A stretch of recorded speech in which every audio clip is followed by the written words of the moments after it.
Yeah, you got two choices, man. Take the blue or the red pill. Take the blue pill, stay your ass in the world and keep on eating microwave dinner. You wanna take the red pill? You can come out and wine and dine with me. It's Mouth, man, let's do it. I got a Kevlar mind with Teflon rhymes, antidote to venomous minds that decline the truth. Trapped in a box, thoughts locked, programmed to be spooked. I'm on some lynch mob shit, buck the devil programmed to shoot. And got some steel at the tip of my boots just to regulate. We can get it all night tomorrow, just name the date. And don't hesitate, being a gangster ain't good if your thoughts is featherweight. I don't care who got the best team, I'm here to drop the word and keep it moving like jet streams. The luster green got my niggas moving like dope fiends. You gotta see the picture, but ain't made for flat screens. Lemur Park and Skid Row was where he's last seen. Survivalists with holy water filled in his canteen. The boogeyman's here to put an end to American dreams. I'm out of sight of extraterrestrial beings. Everything the Most High does, I hold it sacred. I'm stopping the sons of Jacob, you still plugging the matrix. Me, I took the red pill, shook the snakes and the demons, keep them moving like a tracks on a treadmill. When I say I'm a Jew, I'm dead real. It's hard hats and flashlights on the hunt for Israel. We in the last days to see the killer be killed. But niggas is caught up with talking trucks and big wheels. Heavyweight Solomon jewels, I use knowledge to rule. Rejecting wisdom as an act of a fool. Christ is king, born to rule, let's take him to school.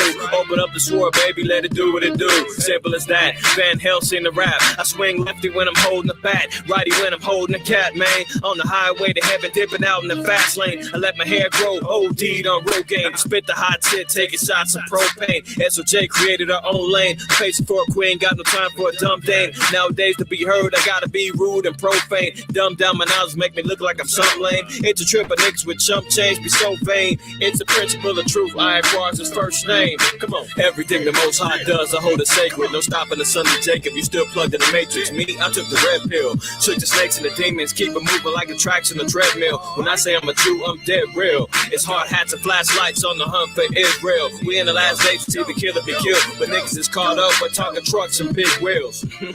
Yeah. Okay, so understand what I'm putting out there. Red pillars only, okay? You want to take the blue pill, microwave, popcorn your ass to death, go ahead. You know, I ain't got time for that, man. I'm too focused for that. The soldiers that I roll with is too focused for that. So if you want to get down, get your mind right, come and holler at me, you know? Because when Yahweh comes back, it's a rap like a gypsy mummy. A lot of these heathens want to trip and act a fool. I thug it out for the Lord, I don't need no tattoos. We drop bombs with the Bible while you stand there baffled, looking like you seen a ghost. I'm with the Lord of hosts. Still keep a hood, crack a yak, and we can take a toast. Cheers.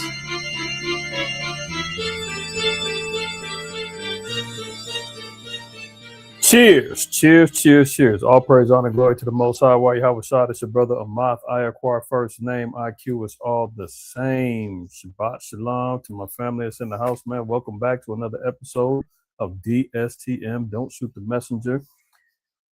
Listen, man, I want to salute all the saints that's in here that's been supporting. All praise to the Most High. Appreciate all of y'all.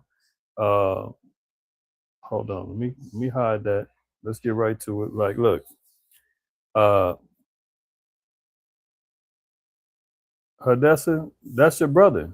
I told you when I seen you at the new moon. You gotta be listen to me at the beginning. That's some old some old archive stuff. All right, all praise to the Most High. Negative, my sister. Negative, my sister. That's me. When I laid that, Mac was probably like 3 or 4 years old. I did that. That was probably 2006. Yeah. Mac was in first grade or something like that. We laid the pathway for him to do what he's doing. All praise to the Most High. Mac is super talented. Shout out to my brother. But nonetheless, I'm gonna give all praise, honor, glory to the Most High. Here we go. All right. You said the video is Granny. Is it Granny for anybody else? Yeah, my man Lahab, he know. He know. All praises. Let me check my screen. That look all right to me. All right. If anybody else is having any video problems, we good now? Okay. All right. Praise it. Cool. All right. So look, some of y'all may have not been privy to the lesson I did last Sunday for New Moon. The views are super low. Probably the notification didn't go out. Whatever, doesn't matter. But in that same lesson, I talked about the apotheosis. If you don't know what that is, you need to go back and check that video out regarding the so-called founding fathers and their Masonic secrets. But in that same video, I gave an update after last week's DSTM regarding what went down with the war, right? And they were saying, Trump was saying on his birthday they was going to sign a peace deal, everything was good. They was plastering it all over the news. He was so accomplished, chest out. He was, I did it. I got it done. Straits opening up immediately. Stock markets, they was ready to get busy, Monday, Tuesday, they was ready to, happy days are here again, tap dancing up all up and down Wall Street. The nations are all saying, wow, he did it. And I said, what, Sunday? I said, I believe it when I see it. Because we know he done lied 39 times already saying the peace deal is done. We know that he's already put his foot in his mouth a number of different times. We know that he loves the tacos. Every Tuesday, he's always checking it out and always saying, and we're going back. Also cover the fact that Israel, not the nation of Israel, the Israelis, the GMO small hat mutated creatures over there occupying our land, squatting in our land. Yeah, those people continued on with their bombing in Lebanon, sabotaging the peace deal as usual. And I said, hey, can we be surprised? They always do this. Lo and behold, here we go. Leading up to this week, do we have a peace deal? Is everything good now? Is the oil flowing? Remember he said that, let the oil flow. The strait is open already. Are we back to that now? All praise to the Most High, man. All praise to the Most High, because at the end all be all, everything that's going on is of his will, not the will of man, not the will of some peace deal, not the will of Tom, what's his name, Witkoff and Stephen Miller or Agent Orange or any of the above. None of them have the ability to thwart the plans of the Most High, right? But what's our jobs as Israelites, as men and women of the Lord, saints of Yahweh? What are we supposed to be doing during these times? Let me share a couple of scriptures and we're going to get to some current events, man. It's very important everybody stay tuned, keep your eyes and ears open, because times, narratives, stories, histories is moving so fast that it's hard to keep up. It's hard to track what's true, what isn't. So we got to be vigilant. We got to be wise. We got to make sure that we understand and know where we're at in these days right now. All right, let's open up. We're going to start off with Ephesians. Hold on. Ephesians. Let's start with chapter 5. Ephesians 5. We're going to read verse 15 down to 17. And that reads, see then that ye walk circumspectly, not as fools, but as wise. One thing for sure, two things for certain.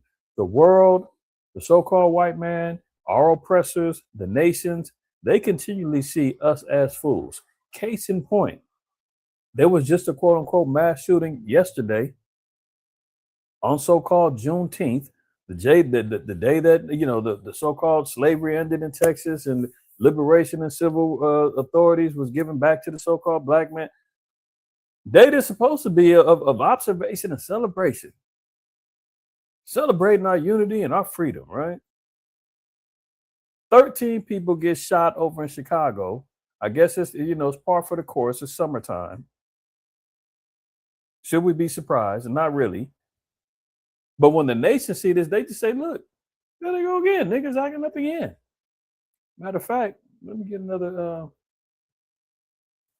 one more precept on that.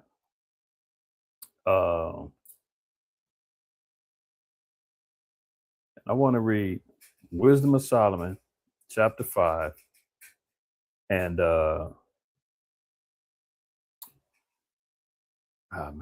All right, I'm gonna just try to get to the point. All right, I'm gonna start at verse 1, and I'm gonna read down to verse 4. It says, then shall the righteous man stand in great boldness before the face of such as have afflicted him and made no account of his labors. Let me ask you something, man. If we're talking about salvation for the Gentiles and all this, and righteousness can be found within the nations, at what point in time are they going to be standing in front? Who's afflicting them? Who's afflicting the so-called white man? Who's afflicting the Moabites? Who's afflicting Ham? Who's what? No, this is a exclusive privilege for the righteous of the Most High God's people who have been afflicted. That's part of Isaiah 61 and part of the gospel, declaring liberty to the captives. This is something that everybody cannot relate to, cannot, boast and gloat and have the patience to wait for this particular moment.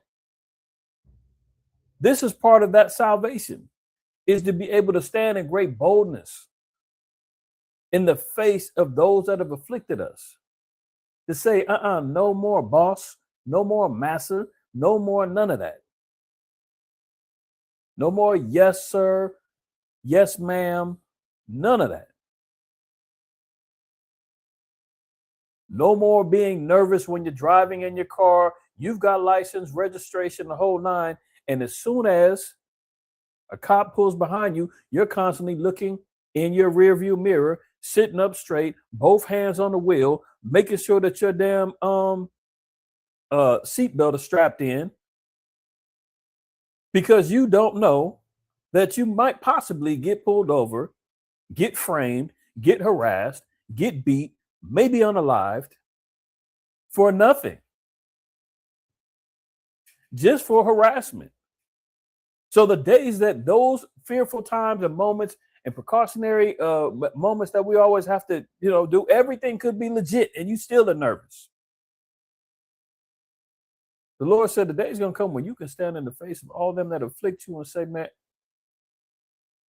how about Messiah is on my side. Vengeance is his, right? We're going to see the downfall of our enemies. You'll be able to stand up in that moment, Lord willing. Now it says we're going to stand in great boldness before the face of such as afflicted him and made no account of his labors. We proudly continually want to be acknowledged for the things that we bring to the table, for the inventions, for the justices that we done. Look, there was two brothers, man, that just stopped a quote unquote mass shooting in a supermarket in Las Vegas, and they've yet to still receive any sort of national accolades. Local news only. Move on. Two brothers, man, took down a deranged, Lil 10 tribe cat, man, that had a jealous rage over his wife. Went in there and shot her, and I think the dude, if I can remember the story right, shot the dude she was with, and then proceeded to look to the rest of the store. And the brother jumped in and said, hey, man, my kids and my family said, I got to do something. Brother ran over and rushed him, and another brother jumped in, man. They put the beats on him until the police came. Are their labors being accounted for? Or are they too busy glorifying and talking about, oh, Chicago, the other mass shooting, 13 niggas got shot? Oh, yeah, the zombie apocalypse over there in Philly. We're constantly seeing everything bad that our people are doing, right? As soon as we get this talking about, hey, we built this country. Hey, what about slavery? What about oppression? What about dogs, lynching, hangings, burning? Oh, leave that in the past. You guys can't keep dwelling on that.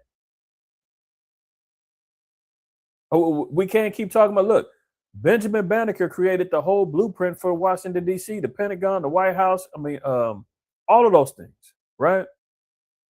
Black man. Same one that created the invention for the stoplight, where everybody's utilizing that right now. Does he get the glory that he should be receiving? No. But Trump can go expand on and get a ballroom. He's getting glorified over that $300 million to get the ballroom done, setting up bread and circuses of MMA matches on the lawn and all that. But that wouldn't even been in existence. They wouldn't have been able to do any of that if it wasn't for a black man. But the labors aren't accounted for. All the homeopathic and natural medicines that the Native Americans and Hispanics and so-called black folks came up with. Now there's this big old movement and everybody wants to be all homeopathic and naturalist and herbalist, and that all came from us. But what do? Wrap it up, seal it up in a package, put a patent on it. Oh, nature's way, owned by the white man, owned by the... You dig what I'm saying? Make no accounts of our labors. Continuing on, it says, when they see it, they shall be troubled with fear and shall be amazed at the strangeness of his salvation, so far beyond all that they look for. Look, how strange can it be to say, you know what, salvation is only for blacks, Native Americans, and Hispanics?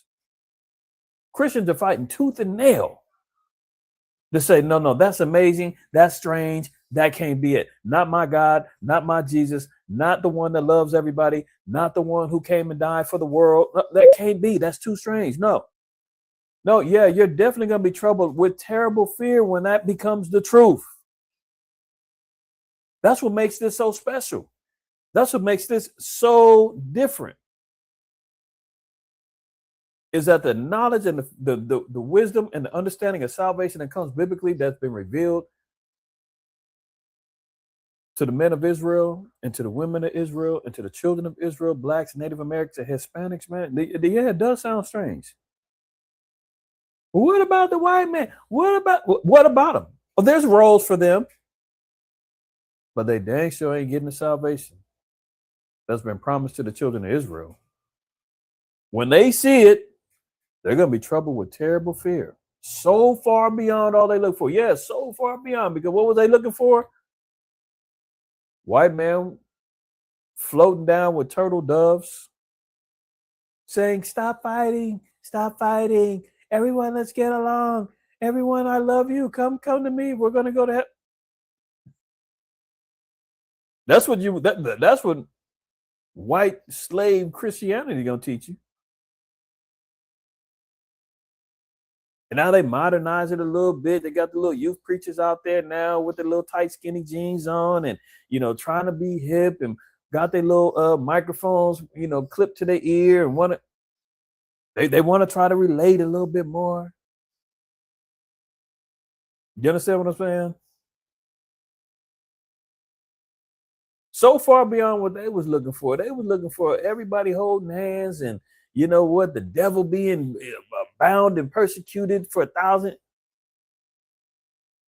That they have no idea what's coming. Verse 3, and they repenting and groaning for anguish of spirit shall say within themselves, this was he whom we had sometimes in derision and a proverb of reproach. What? Them spicks? Injun Joe that's over there on the reservation drunk off his ass? Pardon me, this ain't Friday Night Lights, but ass is in the Bible. He's the one? They're the one? LaTanya, single mama with 5 kids, who's been struggling all her life, when she repented and all of a sudden she started to wear fringes, got her kids in the law. We thought she was nothing but a hood rat all this time. Oh, now all of a sudden she's the one. Baby Lowdown, they used to be gangbanging and shooting up everybody and selling dope, and he's repentant. He's now of the children of the Lord. What? These same people who we thought was nothing but servants, slaves, handmaids, and dumbed down, knuckle dragging, ignorant people that we can constantly manipulate and fool and trick.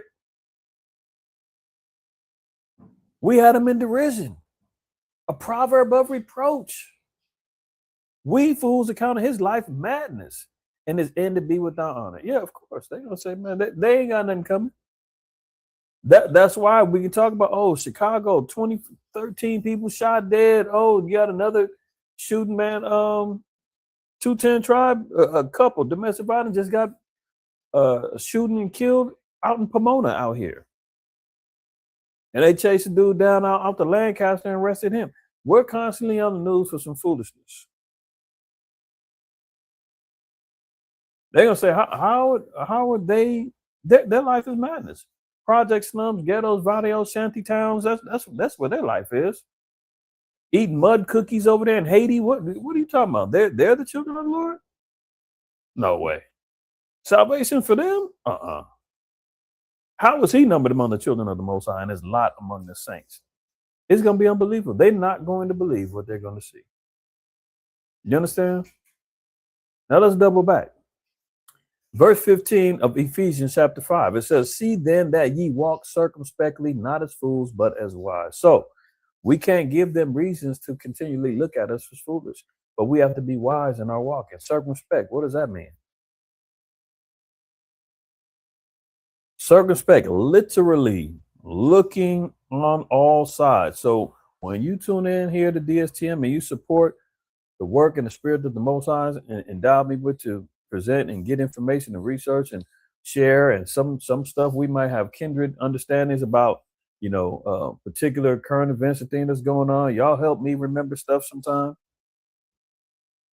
But it's because I'm looking on all sides. I'm not biased. If something is wrong, that ain't looking right, or something ain't right, and people be sending me stuff and be like, no, that's false, man. Hey, no, that's AI. Yeah, I saw that already. No, I looked into that. Oh, damn, I didn't see that. Yeah, good looking out. I'm gonna use that. Okay, cool. But looking at all sides, man, we have to be, what do they call it? A jack of all trades, what is it called? A master of none? What is it? Jack of all trades and a master of none? I forgot what that old saying is. But you know what I'm talking about. Looking at all sides. Proverbs 21:12 says, a wise man is going to look into the house of the wicked. Paraphrasing. Looking at all sides, looking around, being prudent, watchful on all sides, examining carefully all the circumstances. You understand? That's when we're talking about prophecy, judgment, history. Examining carefully all the circumstances. What are the variables that we're facing right now as a people, man? As a watchman that the Lord has employed wisdom and understanding to the men of the most, we're supposed to be looking into things so that we can safeguard our people. So you can safeguard your household. You can safeguard yourself if you're single. Carefully examining all the circumstances that may affect the determination. Do you understand that? How it could affect things moving forward. I know some of our people say, man, that ain't my thing. Man, current event, I don't like looking at that. Everything's just so dark. Everything's just so bad news. Everything, I don't like that. I like to be happy. I need to be in a happy place. Listen, man, the times ain't happy. I'm sorry to spoil it for you. We have happy moments, absolutely. The Most High gives us bare minimum 5 times in a month. Bare minimum. 5 times in a month to come together to celebrate, to observe, and to ceremonially give our honor, praise, and glory to the Most High. Why Yahweh Shai. Those are our happy moments, man. Those are the times we get married. We fellowship, we laugh, we play games, we do stuff. You know what I'm saying? We sip a little bit, we feast together. Most High say, yeah, I give you 5 times a month. Where else can you do that in the world? I mean, well, obviously in the world, man. If you're a damn party animal or drunk or whatever, you going to the bar every other week or every other day, I should say. You're in the club every week. I mean, really, who's still going to clubs? Maybe I'm completely out of touch, man. But I mean, seriously. Everything going on in the world, if the damn Negro and Hispanic man got time to go to the damn club, man, you deserve that club blow up. Like, seriously. Where is our people's minds at? So yeah, it's not all good, but the Most High gives us breaks in between plays so that we can recoup, recover, restore. You're going to get 4 Sabbaths a month and a new moon. That's 5 times a minimum a month. Add those in when we have a Passover, that's 7 days. Add that in when you got dedication to 8 days within that same month.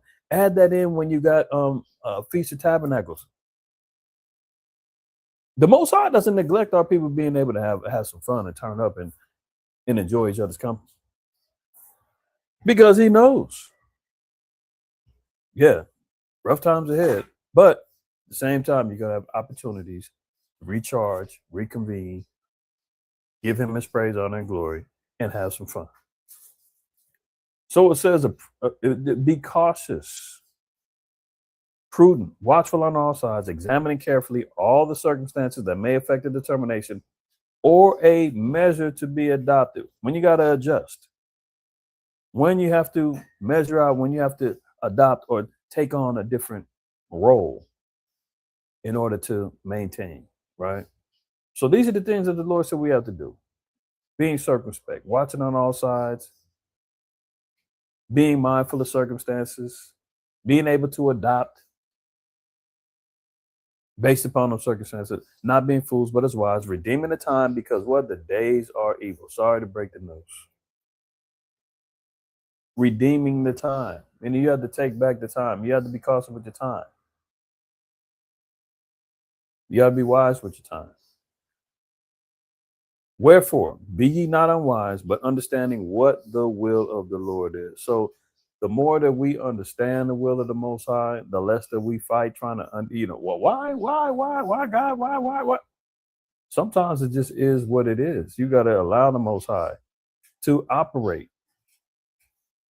But understanding what the will of the Most High, what the will of the Lord is. How do we receive understanding?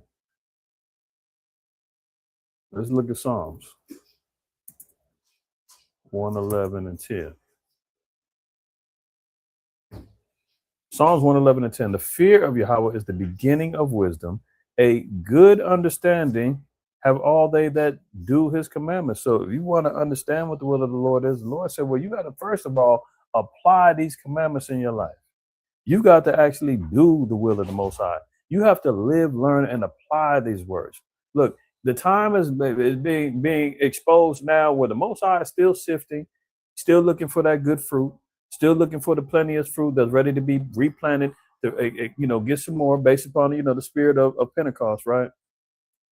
The time of the Israelites has been out there, man, looking for it as a place to convene, another place of a get together and hang out, a social group, with a little backing. This ain't some new Black Power movement. The people that come in with wrong understandings about what they're walking into, what they've been enlightened to, they're going to get weeded out.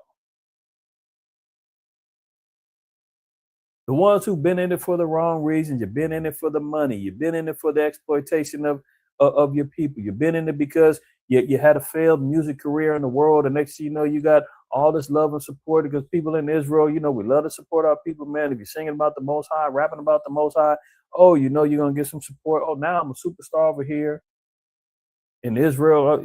And then when that runs dry, you start blaming the community. Oh, they don't support, man. Israel's haters. Oh, I'm out of here. But you was in it for the wrong reason from the beginning.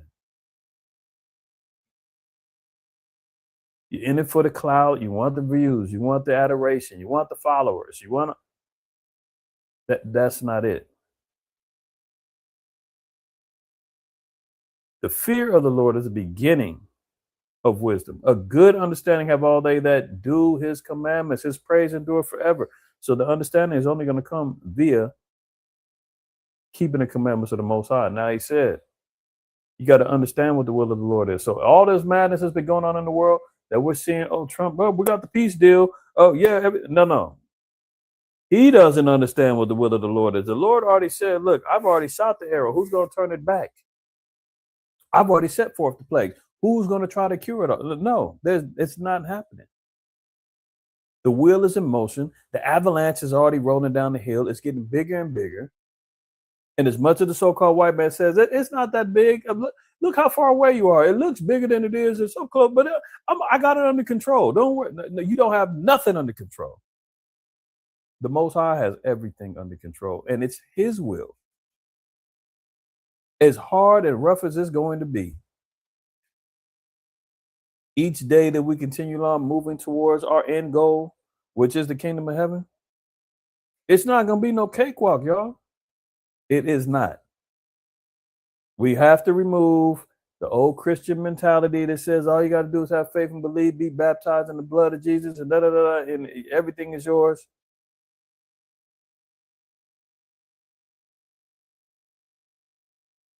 That's out. We're talking about Jacob's trouble. You're talking about affliction, oppression. You're talking about things that's going to be challenging. What's the old saying? Anything that's worth having is worth fighting for. Like, look, it all depends. How bad do we want the kingdom? How bad do we want to be the ones that stand in the face of our enemy, all those who have afflicted us, and throw up giant middle fingers and say, yeah, we did it. Sword, please. You're out of here. It's our turn. That don't come easy. You've been struggling with depression and anxiety and health issues and all that. How bad do you want it to say, I want to be relieved of all of these things? No more tears. No more sunken place. No more afflictions in the body. No more strife with my brother and my sister. Now, how bad do we really want those goals to be accomplished? We're only going to get it that way. The striving and the mastery for, brotherhood and sisterhood, man, and total unification in our nation, that takes work. That ain't just gonna come by you putting up a damn picture of Caesar Borgia in your house and lighting candles with Mary on there and posting around, and it don't come that way.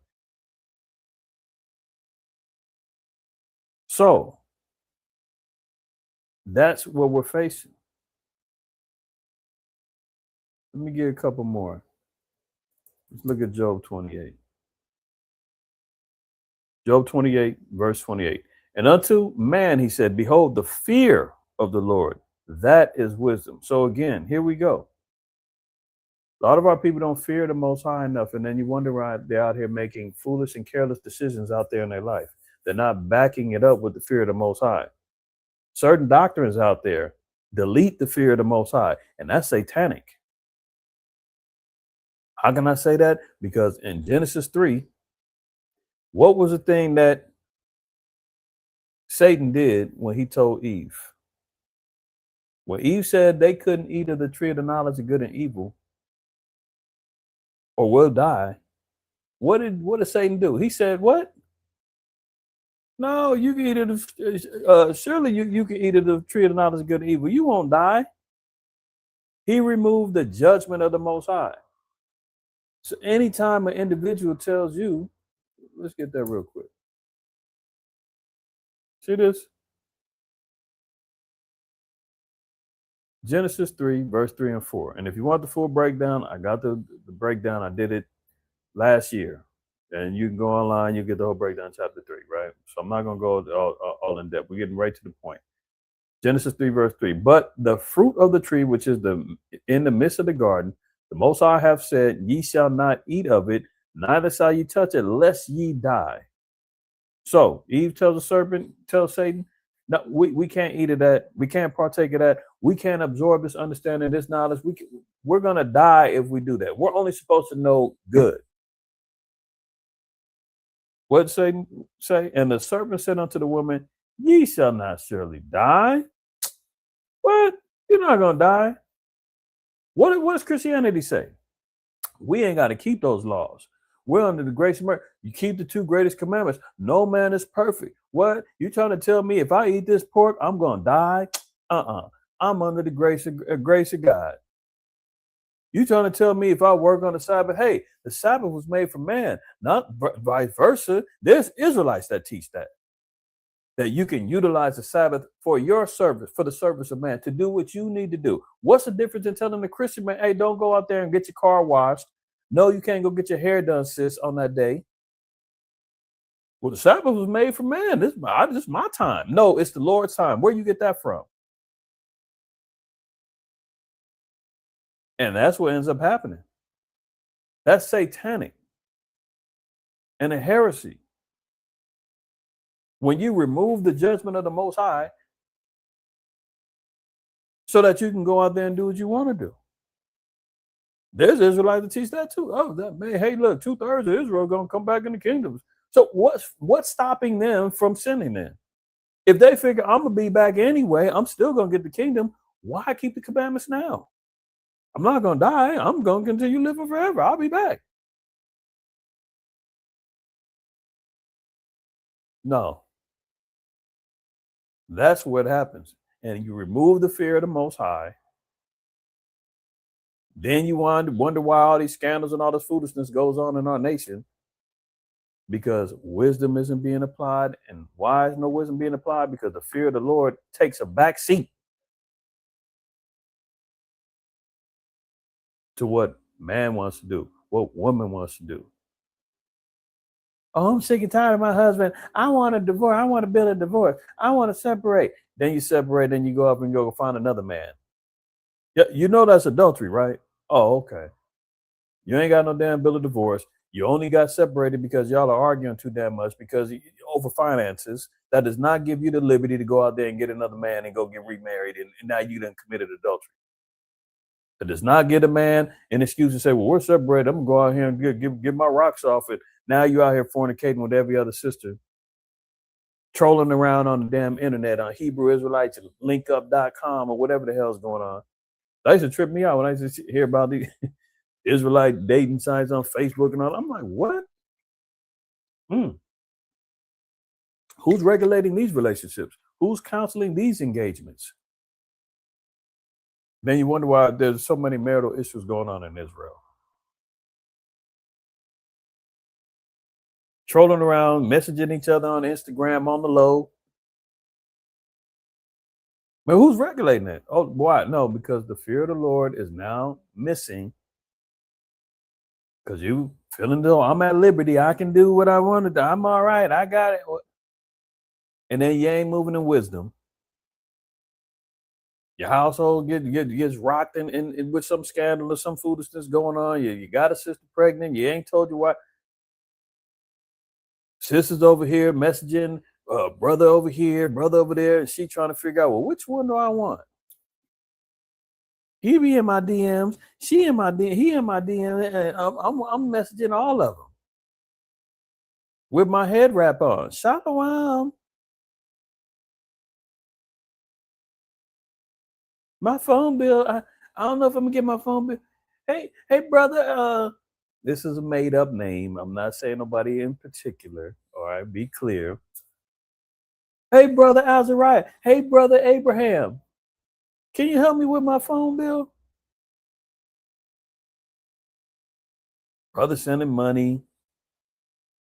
Brother think he's courting a sister via online. Never met her in person. But you could be talking to a damn man. Who knows? The way this thing goes on nowadays, with catfishing on the gram and all, like seriously. Because why? The fear of the Lord is lacking, and there's no wisdom. So what's the Lord say? And unto man he said, behold, the fear of the Lord, that is wisdom, and to depart from evil is also understanding. That means we have to depart from our sins. That incorporates the commandments. We have to abstain from all appearances of evil. You know, we got to really walk circumspectly in our paths in this truth. There's a lot of places to slip, man. A lot of pitfalls, a lot of stumbling blocks that's out there. You got to watch how we walking, watch how we talking, watch your associations with people. You got to be circumspect with even who you dealing with. I'm gonna keep it real. As the scriptures say, all of Israel ain't Israel, but as much as we come into this and we want to embrace and hug and get everybody, you got to really vet who you are dealing with. The scriptures tell us in 1 John 4:1, try the spirits by the spirits, whether they be the Most High or not.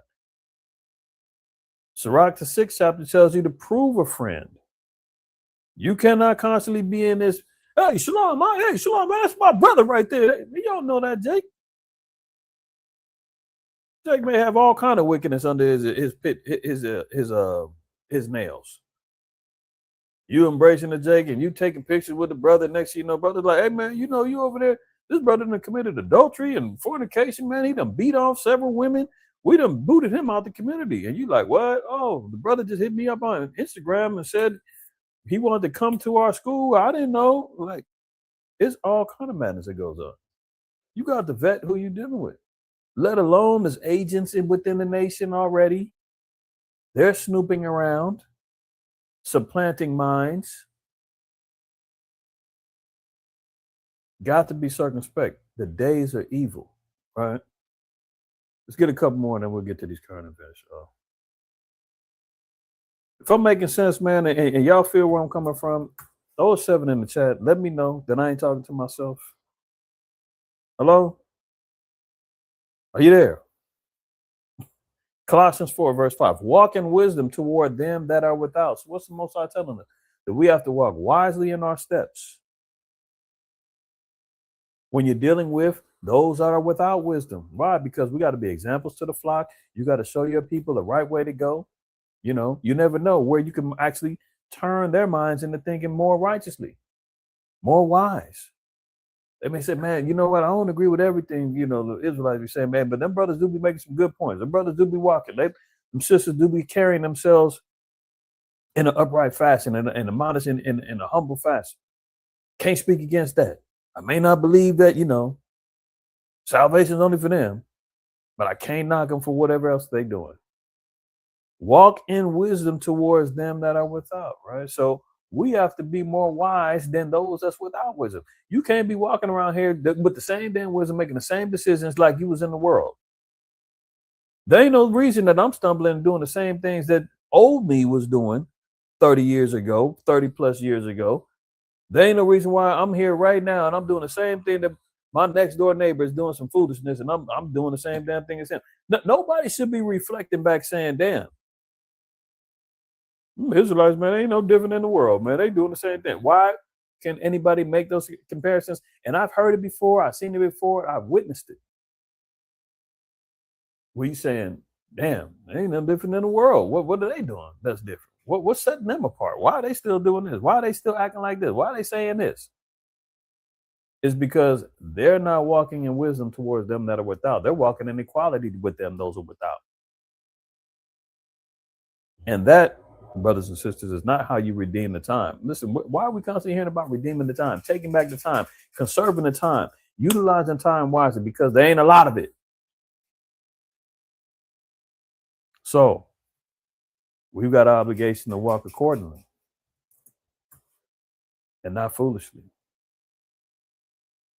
Isaiah 33 verse 6, and wisdom and knowledge shall be the stability of thy time. So when things become unstable, unsettling, when things become topsy-turvy, when things aren't clear to you in your vision and your understanding of where things are, when your discernment level is low and you're wondering what's happening in the world, what's going on in my life, why are all these spirits coming at me, why are all these spirits attacking my family, why are all these spirits attacking our nation, my church, what's going on?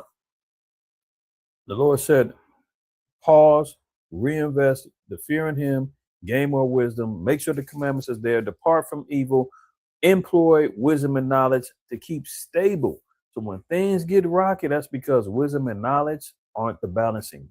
They're not on the scales of balance. Wisdom has got to be on one side, knowledge got to be on the other to create stability. You got to have knowledge, and then you got to have the wisdom to apply said knowledge. And that's all found within the scriptures, let alone our personal experiences that the Lord already told us, the things that were done aforetime before our learning. Throw nothing away. The good, the bad times, your stumbles, your falls, use all of that to create a better you in this truth. You don't wallow in the mires of, oh man, I just failed, man. I can't believe it. I stumbled. Oh man, well, it's over for me. No, dust yourself off. Reinvest your faith in your repentance and handle your business. Put that scale back up. Put the knowledge on one side, wisdom on the other. Get stable in your life. You're all over the damn place. Can't hold on a job. Your marriage is in shambles. Your kids is all over the damn place. You don't want no structure. You don't want no order. So I'm non-camping. I ain't dealing with them camps and all that. Okay. Keep going the way you're going and see how far that takes you. And I'm not saying the camp is going to be the end all be all. Camps got issues too. But foundations of stability are going to be found where structure is, where order is, where there's a semblance of structure. Then you're going to be like, oh, okay, this helped me out. I'm getting a little bit more stable, man. Things was rocky. You riding on 3 flats.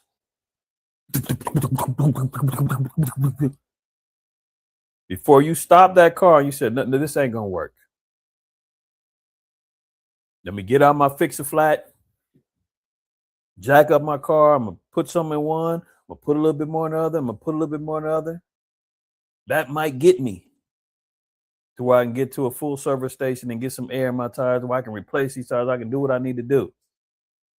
Instead of just rolling around just saying, well, 3's gone, I might as well just wait till the last one. I'm rolling on rims and everything destroyed. You understand? Wisdom and knowledge will be the stability of our times and strength of salvation. The fear of Yahweh is his treasure. Most High takes pleasure in us fearing him. Why? Because he knows that we're now keeping his commandments. All right. So all praise to the Most High. Let's get to these current events, man. All right. So, as per usual, Agent Orange, man, head orangutan in charge, has declared Trump says Iran is finished after canceled negotiations as Israeli attacks threaten the deal. How tragic. This was as of yesterday, right? Remember they said, well, Friday we're going to sign a deal. We got the text done digitally. We got it still, Remember Sunday they were talking about the deal, but ain't nobody seen no paperwork. Nobody seen nothing, right? That's why I said I'll see it when I believe it. Then they said, oh, well, we got the structure figured out. Everything started coming down to, oh, Iran's getting 300 billion. Oh, they got the control of the Strait of Hormuz. America's going to take down the blockade. Everything was in favor of Iran. And guess what? The little GMO mutants over there, they said, we got to make peace with Lebanon. No more bombing Lebanon. No more bombing Hezbollah. No. Bombs away. We got to sabotage this thing. And there they go. Slowly but surely, Agent Orange pops out and says, I don't approve of this. What are you doing? Now, all of a sudden, he didn't put a whole 360 now saying Iran is finished. After Iran retaliates. So all it took was, he got 6 days, man. Sunday they talking about signing the deal. It's all done. Oh, we got it in verbal agreements, but it'll be signed on Friday. Friday the 19th. They were supposed to get it all signed and sealed, man. What he pops out now and says differently. You had J.D. Vance come out and condemn Israel and say, look, we're the only ones in the world that support you, the only mega power in the world that supports you, and you need to start kissing Donald Trump's butt cheeks, instead of going against what he's saying and what's wrong with you guys and Trump pops out and says, hey, I'm the boss. You do what I say, BB, and I'm signing the deal and you're gonna go with it. And now I don't know if they troll and doing this for publicity or whatever, because how in the hell would he all of a sudden, within days, flip the script and then talk about how Iran is finished? How come the Israelis aren't finished? They're the ones who bombed and threatened the deal, right? Why are you not saying, hey, the small hat GMO mutants over there, look, the AstroTurf people, you guys are finished. You just blew the deal. Why are they not doing that? I'm prone to believe, man, they going behind closed doors, man, and Trump is telling Netanyahu, hey, look, I'm going to go publicly. I'm going to make it sound like I'm condemning you. You know how we play. It's all for the show. Everybody thinks you're controlling me. We can't let them believe that. Is that okay with you? Let me hold on. Let me pull out your chair for you. Let me make sure you're on board. Netanyahu sits down and says, go ahead. I'm listening. Okay. So I'm going to go out. I'm going to say that I'm tired of you and blah, blah, blah, blah. But it's all lies. It's all lies. And then they double back. And now he says, oh, no, Iran is finished. Look at this. As Israeli attacks threaten the deal. Huh? Did it say Iranian attacks threaten the deal? Does that make sense? Am I talking to myself? Look, President Donald Trump warned Iran is, quote, finished and will, quote, get no money. No money. No money. I thought he said that they wasn't giving them no money anyway. Or the money wasn't part of the deal. Good Lord, man. This dude cannot tell the truth to save his life. Continuing on, out of the newly signed deal with the U.S., after the two sides canceled a meeting set for Friday in Switzerland, as the agreement appears fragile less than 48 hours after it was signed. How fast is that? Look, Christ even told us the times will be cut short for the elect's sake. Then he says what? And mind you, it wasn't even no damn peace deal. That, they was running the headlines. Peace deal done. The war is over. Yay! After whatever 100 some odd days.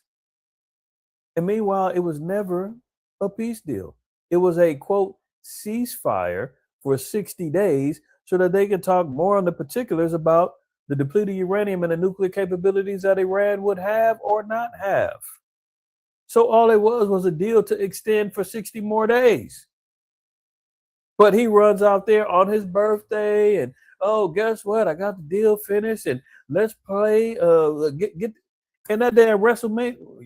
I'm looking, brother said WrestleMania. Absolutely.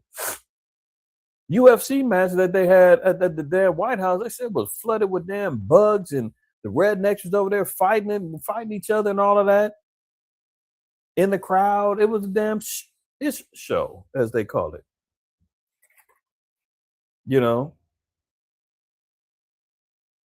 So what does he say? Trump said, quote, we'll play out the 60 days. They get no money, not 10 cents, referring to the 60-day period after the agreement was signed overnight Wednesday to negotiate outstanding issues, including the future of Iran's nuclear program. Okay, so there was no peace deal. This was nothing but an extension of the ceasefire, 60 more days. Now he's saying we'll play out the next 60 days. We're just going to let it ride. And then we're going to get it cracking again. So we'll see. Damn lies. Look at this. Flash traffic. Iran suspends the memorandum of understanding. Iran has suspended its entire 60-day negotiation period with the U.S. over the direct violation of the MOU's first clause, according to reports from Iran's Fars news agency and Al Mayadeen News. Iran says Israeli attacks on southern Lebanon constitute a breach less than 24 hours after the MOU was electronically signed. Look at that. Now, remember, even Trump said on his Truth Social, oh, we can't trust the Iranians. They're very bad people to negotiate with, blah, blah, blah. Iran says the same thing. The great Satan, we can't trust them, blah. Look, and what we always, the Most High always been told us, never trust our enemy. And here they go, trying to think in good faith. Hey, man, maybe he's serious. We'll sign a little deal. Maybe we'll. But the deal was completely favoring Iran, so I don't even see why they wouldn't sign it. You see, last week they said that Qatar and the UAE was getting ready to give them billions of dollars so they can already kickstart any attacks on them at the U.S. bases over there. So there you have it. Now, look, Iran's negotiating delegation had already been preparing to depart for Switzerland to launch the first round of talks before Iran made the decision to suspend the entire trip. Urgently, Iran makes it clear it will also not unilaterally fulfill its commitments until Iran is fully assured Israeli attacks on Lebanon have stopped and the U.S. has practically adhered to the first clause obligations. Talks remain canceled. You see the first thing. Iran has to have full assurance that the Israeli attacks on Lebanon will stop. And they're not doing that. The Greater Israel Project, the Ben Gurion, Canal and Project Paradise or whatever they got going, that is not going, they're not stopping for that. So you can forget about peace talk, man. Buckle up because it's going to get nasty as we continue on. Israel and Hezbollah agree to halt fighting, officials say, as U.S.-Iran talks hang in the balance. See, there they go, throwing out a whole nother disinfo. Oh no! Well, Friday they get reamed by J.D. Vance and Trump. Now they say, okay, let's come to a peace deal so that maybe let's come to a little ceasefire so that we can get the ceasefire deal done between Iran and the U.S. So are they stopped fighting? Is the talks back on or not? No, they damn talks ain't back on. They just be throwing this foolishness out there, acting as if, Oh, Israel is finally bowing down to America. They ain't bowing down to nothing, man. That's out. Israel and the Iranian-backed Hezbollah militant group agreed Friday to halt the heavy fighting in southern Lebanon that had threatened to unravel an interim agreement between the United States and Iran to end the war. Officials said neither Israel nor Hezbollah immediately confirmed the truce. There you go. Where are they getting this story from? You see what I'm saying? They're saying Israel and Iranian-backed Hezbollah, they stopped the fight. While they're waiting for this interim agreement to get to end the war, is going down. Then they say neither Israel or Hezbollah confirmed any of this. But the damn news gonna put this out there. This is Mockingbird Media at its finest. This is the Ministry of Information, i.e., 1984, trying to control the thoughts. War is peace, peace is war. Like those particular slogans. Remember that? Let me get that real quick.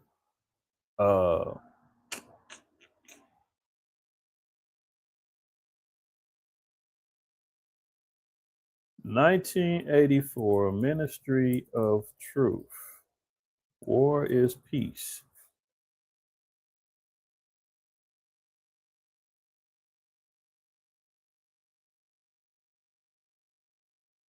This is part of the.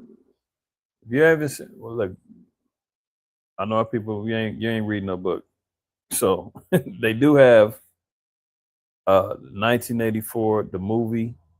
It's an old movie, you know, it's an older movie or whatever. But you could check that out. I think it's on Amazon. But nonetheless, the Ministry of Truth is basically like the mouthpiece of the controlling dictatorship government, right? It's the propaganda machine, it's the news, whatever. These are the slogans that they were promoting and pushing on the people, and the people had to abide by these things, or they'll be found in sedition and get put to death. Now, very similar to the movie They Live. Anybody ain't seen They Live? That's a good movie. Yeah, it's got Rowdy Piper and all that, and you know, it's a little old school, corny, you know, graphics and all that, but don't get caught up on that. Look at the message. You know, the woke ones had to put the glasses on. Some of y'all, many of y'all seen that movie They Live. You put the glasses on, and everything now becomes a light. And you're looking at things. You look at money and it says, "This is your God." You take it off and it's, you know, George Washington on a dollar bill. You put it back, and you're like, "This is your God." You're like, "Wait a minute, what the hell?" You're looking up at an advertisement that says, "Watch TV." And then you look at the actual billboard and it's an advertisement for, you know, some vacation spot. All things that they're utilizing to, you know, do control. But anyway, the Ministry of Truth says what? War is peace. Freedom is slavery. Ignorance is strength. So this is all the spirits. This is all the mentality that gets put out there, especially on our people right now. Our people don't believe they're in slavery. Well, we're free. Tell that to Carmelo Anthony. You dig what I'm saying? Like, tell that to the damn white man that shot up the black family reunion last week. You know, ignorance is strength. How many of our people don't want to know anything right now? I just made mention last week. You got the damn. Like I said, I thought we had a nice little break from these dumbed down female rappers that are out here leading the young sisters out here astray. You know, you got to break from Cardi B. You got to break from Sexy Red. You got to break from what's her name,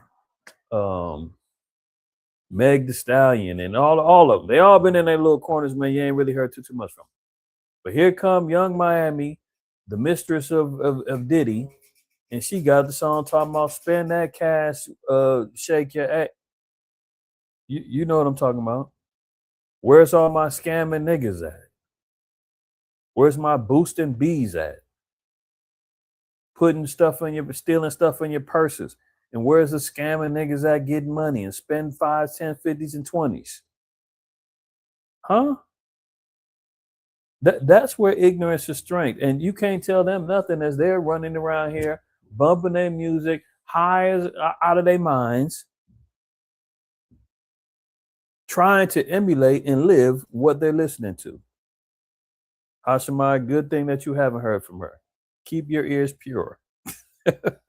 But because I'm being circumspect and I'm looking in all directions, I'm trying to see what is our people doing, what are they into, what's happening. And to this moment, I've not heard the whole song. I've heard the hook and I've seen it, and I'm like, oh my goodness. There you go. This is the same ones who had the hot girl summer 5 years ago, or however long it was, where they were telling sisters, it's a hot girl summer. Go out there and do you. Get these niggas, get this money, lay who you want to lay with. It's our turn. Get it, B. Right? That's her. And that she's back again. So these are the slogans, man. Freedom, slavery, war, peace. And this is what they're trying to promote. So here they go. Oh, peace is on the deal. No, war is on the deal. Peace is not. We don't know what the hell they're doing, but we know that they're lying.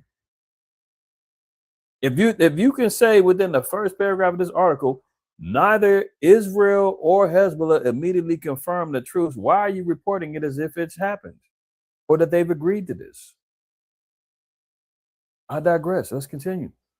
Iran says the Strait of Hormuz is closed over ceasefire violations after continued Israeli strikes in Lebanon. Remember, Agent Orange said, let the oil flow, baby. Strait is open immediately. That was a lie.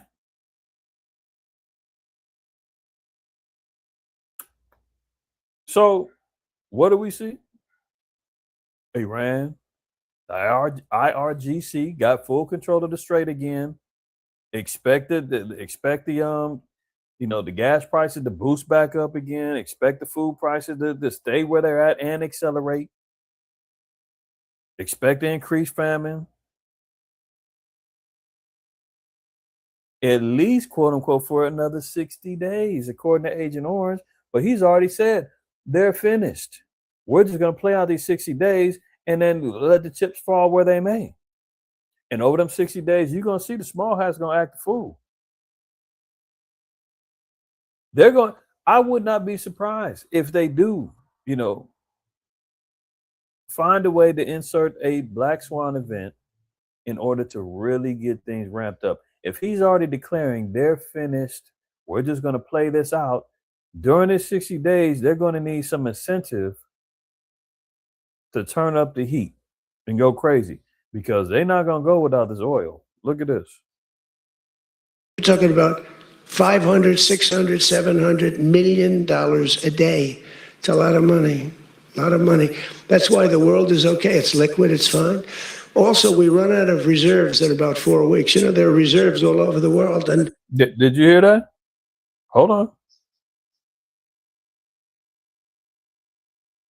Agent Orange said we'll run out of reserves in 4 weeks.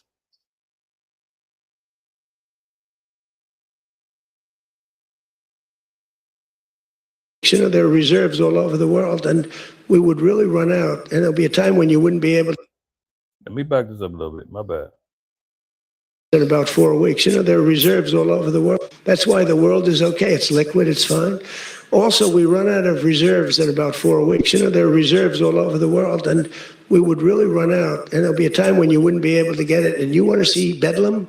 So for all those so-called geniuses that want to show me how smart they are, ask them, why didn't they blow up General Soleimani? Ask that of the general and a couple of other people that I like very much, but boy, are they wrong. Go ahead.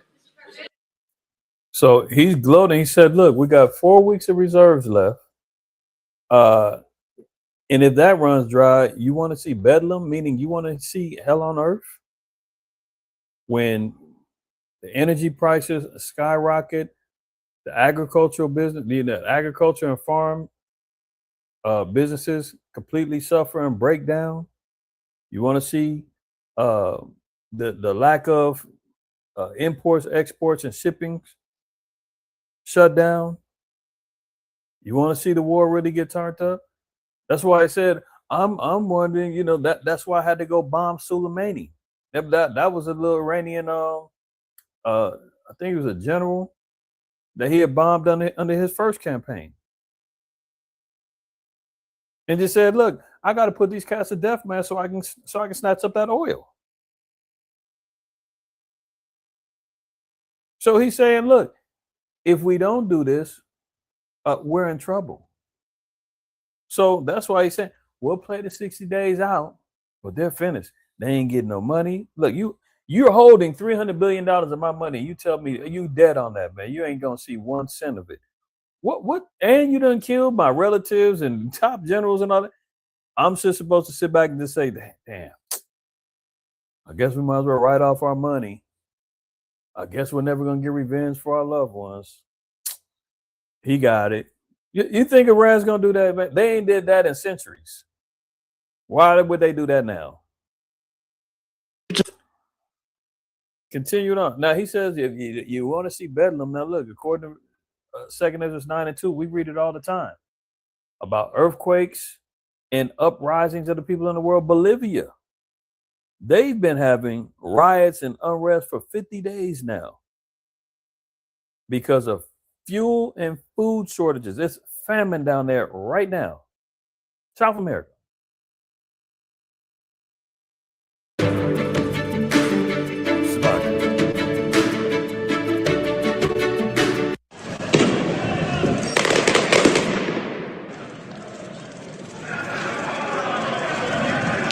Mind you, Agent Orange just said, if you really want to see Bedlam, see what happens when you don't have no oil. When you don't have, this is it. This is what America is coming to America, not Eddie Murphy. This was coming to South America, Central America, more countries, globally. He said, oh, you want to see Bedlam? Oh, well, you ain't got to see, you can see it right now. Y ya estábamos a punto de una emergencia. We are on the brink of an emergency in terms of famine. There are people who, with the price rises and the shortages, the poorest cannot get absolutely anything. That is a reality, and we find ourselves in an atmosphere of tension where we citizens want peace, calm, and most importantly, that whoever breaks the law be punished. That is what we Bolivians want. Eso es lo que los bolivianos queremos.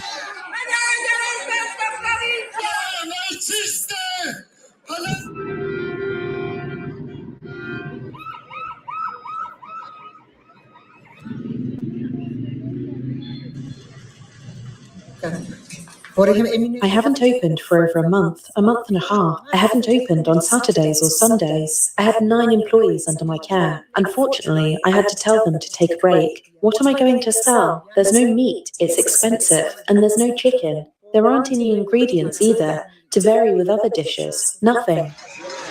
So do you hear that? The sister said her restaurant has been shut down for over a month. There's no meat. There's no ingredients to mix up a little, some other little dish to get something else to sell. She can't hire her employees, told them to take a break. The food that is there is too expensive. See, that's why I always make mention. Not only will there be a literal famine where there's a scarcity of food, but because food is so scarce, the food that is there, the food that is available, is going to be too expensive for you, me, and anybody else to get this money. You understand? That's what's coming down the pipeline. 2 Ezra 16 covers up much of this. Yahushua told us there's going to be famines and pestilences in these last days, but he said, but that's not the end. He said these things must come to pass. That's where the fear of the Lord comes in, because it's like, man, that's not even scraping the surface. Like that you would think this is it. Look, he told us, but the end is not yet. Let's get that real quick. Matthew 24. Verse 6, and ye shall hear of wars and rumors of wars. See that ye be not troubled. So we're at that stage right now, right?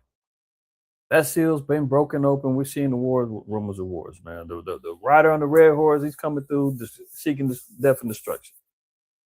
For all these things must come to pass, but the end is not yet. It said all these things, they got to come to pass, but it's not over yet. For nation shall rise against nation and kingdom against kingdom, and there shall be famines and pestilences and earthquakes in diverse places. All these are the beginning. No, the end. No, the beginning of sorrows. Interesting.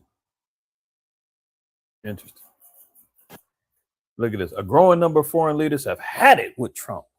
Get in line. Get in line. But that goes along with, as we've been covering, Jeremiah 50, Jeremiah 51, Obadiah, the first chapter, Revelation 17, Revelation 18, Revelation 16, all of the prophetic scriptures regarding the daughter of Babylon accumulating enemies. Those are the 10 horns, those that were in league with them, are all going to turn on them. Thank the Most High for Donald J. Trump, man, because he's fulfilling these prophecies. Even if it doesn't all go down under his watch, he's already created the climate that would allow those prophecies to be fulfilled, that America now becomes enemy number one of the world. And the men of Israel who've been prophesying and talking about the downfall of America, America's Babylon, everybody hates America, America gonna be destroyed, blah, blah, blah. Now we're being vindicated. Now we can puff our chest out a little bit and say, see, told you, now you on board. Now you get it. Growing number of foreign leaders have had it with Trump. Italian Prime Minister Giorgia Meloni could have denied Trump's claim that she begged him to take a photo together and left it at that. Instead, she went much further. She posted a video on X Friday that made a show of standing up to Trump and linked the episode to his ill treatment of allies. Yeah, he's been taking a dump on the EU and NATO for a minute now. She's the prime minister of Italy, and he said, yeah, she begged me for a picture, and she was like, what? That's a complete lie.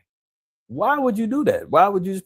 He's a master troll. I mean, he just says stuff just to go viral. He's possessed. Straight demon. Look at this.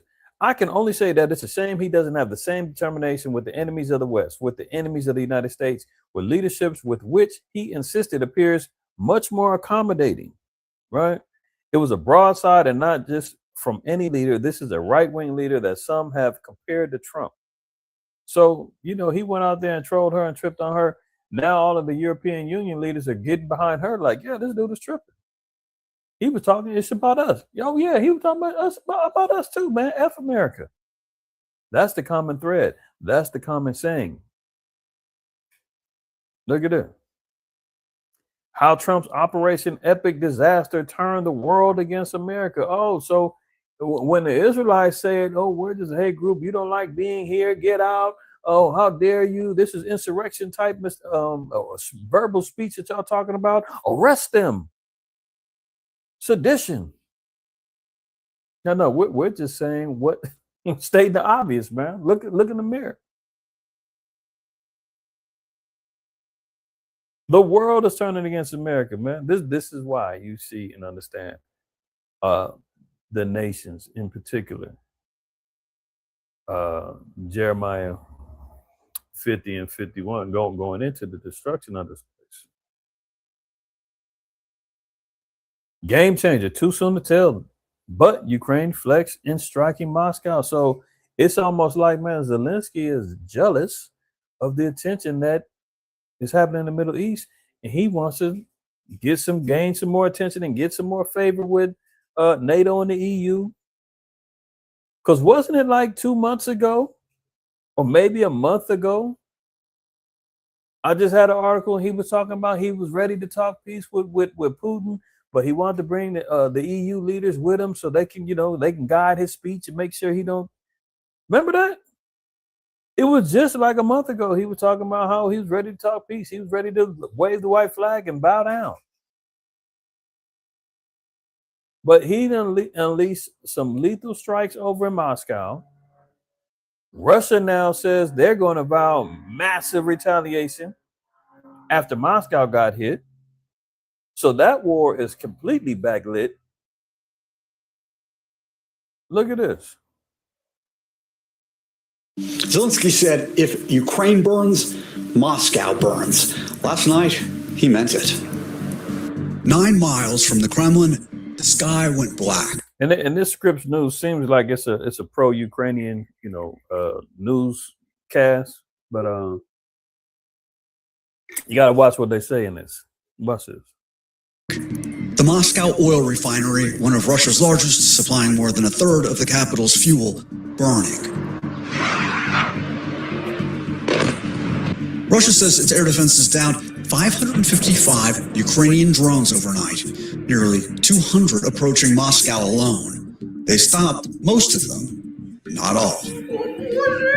4 Moscow airports shut down, not because of weather. In the suburbs southeast of Moscow, teenagers grabbed their phones. What they posted, compiled by Russian opposition channel TV Rain, wasn't propaganda. It wasn't defiance. It was something rare in Russia right now. It was shock, awe, fear. These kids grew up with this war on television. Last night, it moved into the neighborhood. Ukraine called this retaliation for Russia's missile strike on the Kiev-Pechersk Lavra, the ancient monastery complex, the spiritual heart of Orthodox Ukraine. President Zelensky, after arriving in Brussels for talks with NATO ministers and EU leaders, again referred to these Ukrainian attacks on the Russian motherland as sanctions and offered a new maxim. So notice who he had to meet with to clear and make sure that his actions was okay or gets the green light. So he meets with the EU and NATO. They tell him, get busy. We got your back. We've been pulling together our defense funds. We're going to fund it. We're going to make sure you're still good because they want Russia to be taken down. They're just using them as a proxy, man. They're basically hand up the rectum of him, puppeteering him, making sure that he goes out there, man, and tries to weaken Russia so that the threat of Russia, launching and lighting up Europe is weakened. So after he goes hollers at them, then he goes out there and does all this. Because remember, a month and some change ago, he was just talking about, I want peace. They said, no peace. You get back out there. If Ukraine burns, then Moscow will burn as well. So that's still going down. Look at this. Now, everybody's seeing this too. What a week. What a week.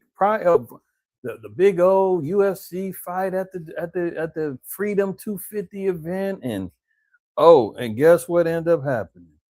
FBI arrests 5 people in connection with the drone attack plot against the White House. How ironic. How ironic.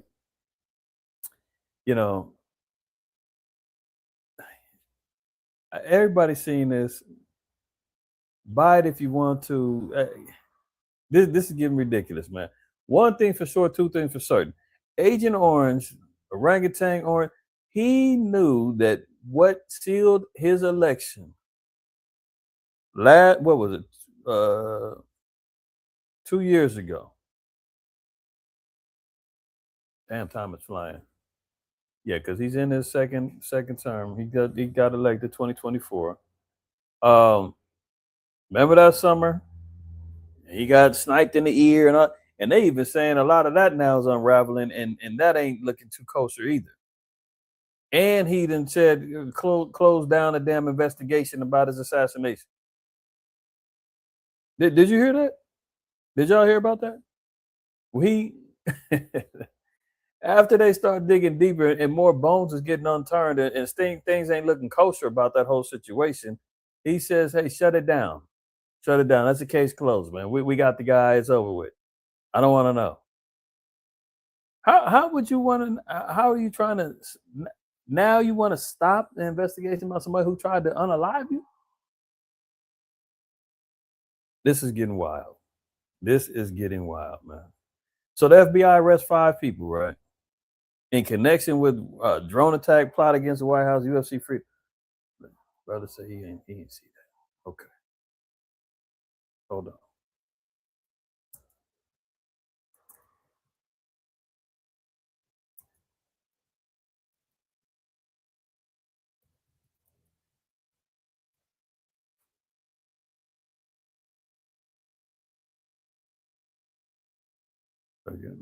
Look, AI is gonna say he didn't do it, but where they getting that from? The U.S. House of Representatives. We ain't trusting that, right?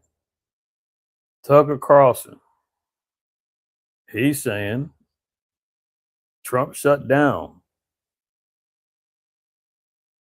Tucker Carlson claims terrified Dan Bongino told him Trump shut down Butler assassination investigation himself.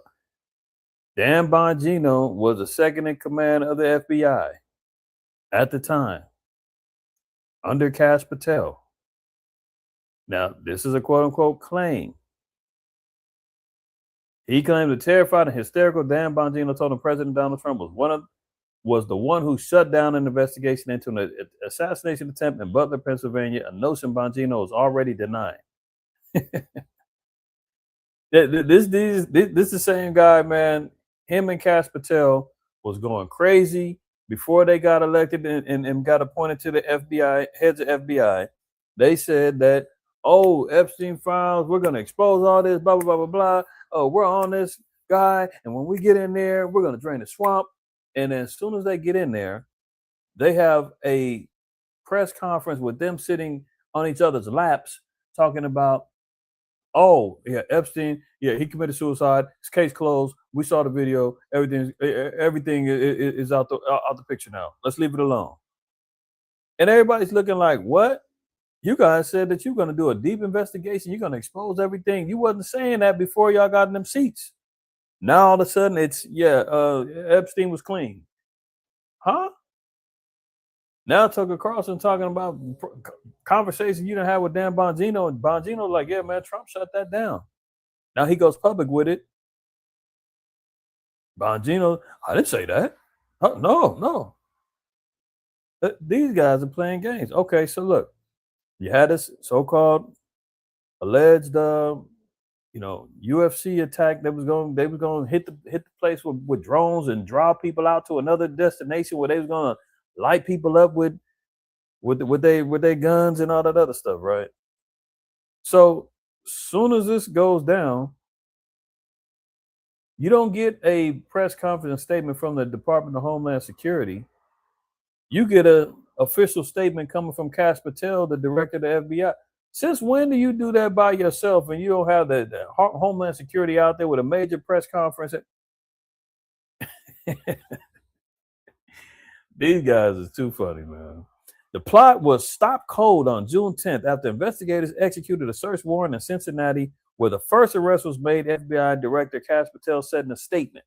So prepared statements already ready to go. Right. Well, the one guy, look, okay. Now watch the twist though. Remember the first time they were showing you apparently they said this dude was 19, damn near forehead bald already, full beard, looked like he 39. Said he was the head honcho, right? A couple days later, they say, oh no, it wasn't him. It's this illegal immigrant. Look at this. The terror plot, I know it's kind of small, I'll read it for you. The terror plot targeting UFC Freedom 250 at the White House was allegedly led by an illegal immigrant. Okay, so let's listen to the storyline now. Agent Orange, all these assassination attempts bolstered him up to prominence into this big old bulletproof Homelander figure before he got elected. That assassination attempt that he allegedly shut down and wanted quieted got all the MAGA hats going crazy. The Latinos for Trump, everybody's out there. They can't stop him. What'd he do? They pick him up. Yeah. We all know that was some WWF type stuff. He gets knocked down. They cut his ears, gets up bleeding. What they do? They stand him up and let him pose again and say, fight, fight, fight.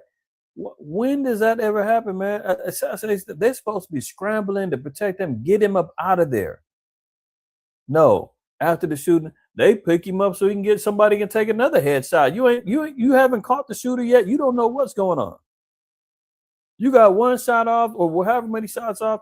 Next thing you know, they lifting him up for another shot, so he can say fight, fight, fight, and carry on. What? Okay, But did it work? Did it get him elected? Did it help his persona? Sure did. So what have they been doing? Damn near for the last 3-4 months, it's been assassination attempt after assassination attempt, shooting near him. Why? What's coming up? Oh, the midterms in November. His approval rating is down bad right now. His failures with the war, the economy, the gas, everything's looking bad right now. Oh, guess what? ICE got their budget. They're running rampant. What do we need? You need another excuse to say, this is why we need, this was a good move by our president. Because look what happened. An illegal immigrant was the head honcho that almost got a whole UFC event lit up with drones and AR-15s.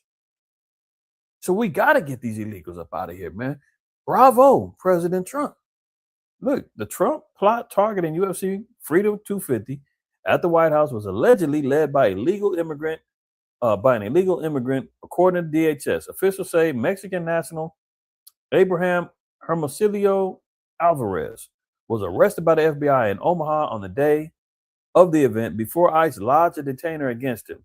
The administration says Alvarez was the ringleader of the failed attack and will face justice before being deported from the U.S. Alvarez came to the United States as a child and was granted deportation relief through DACA by the Obama administration.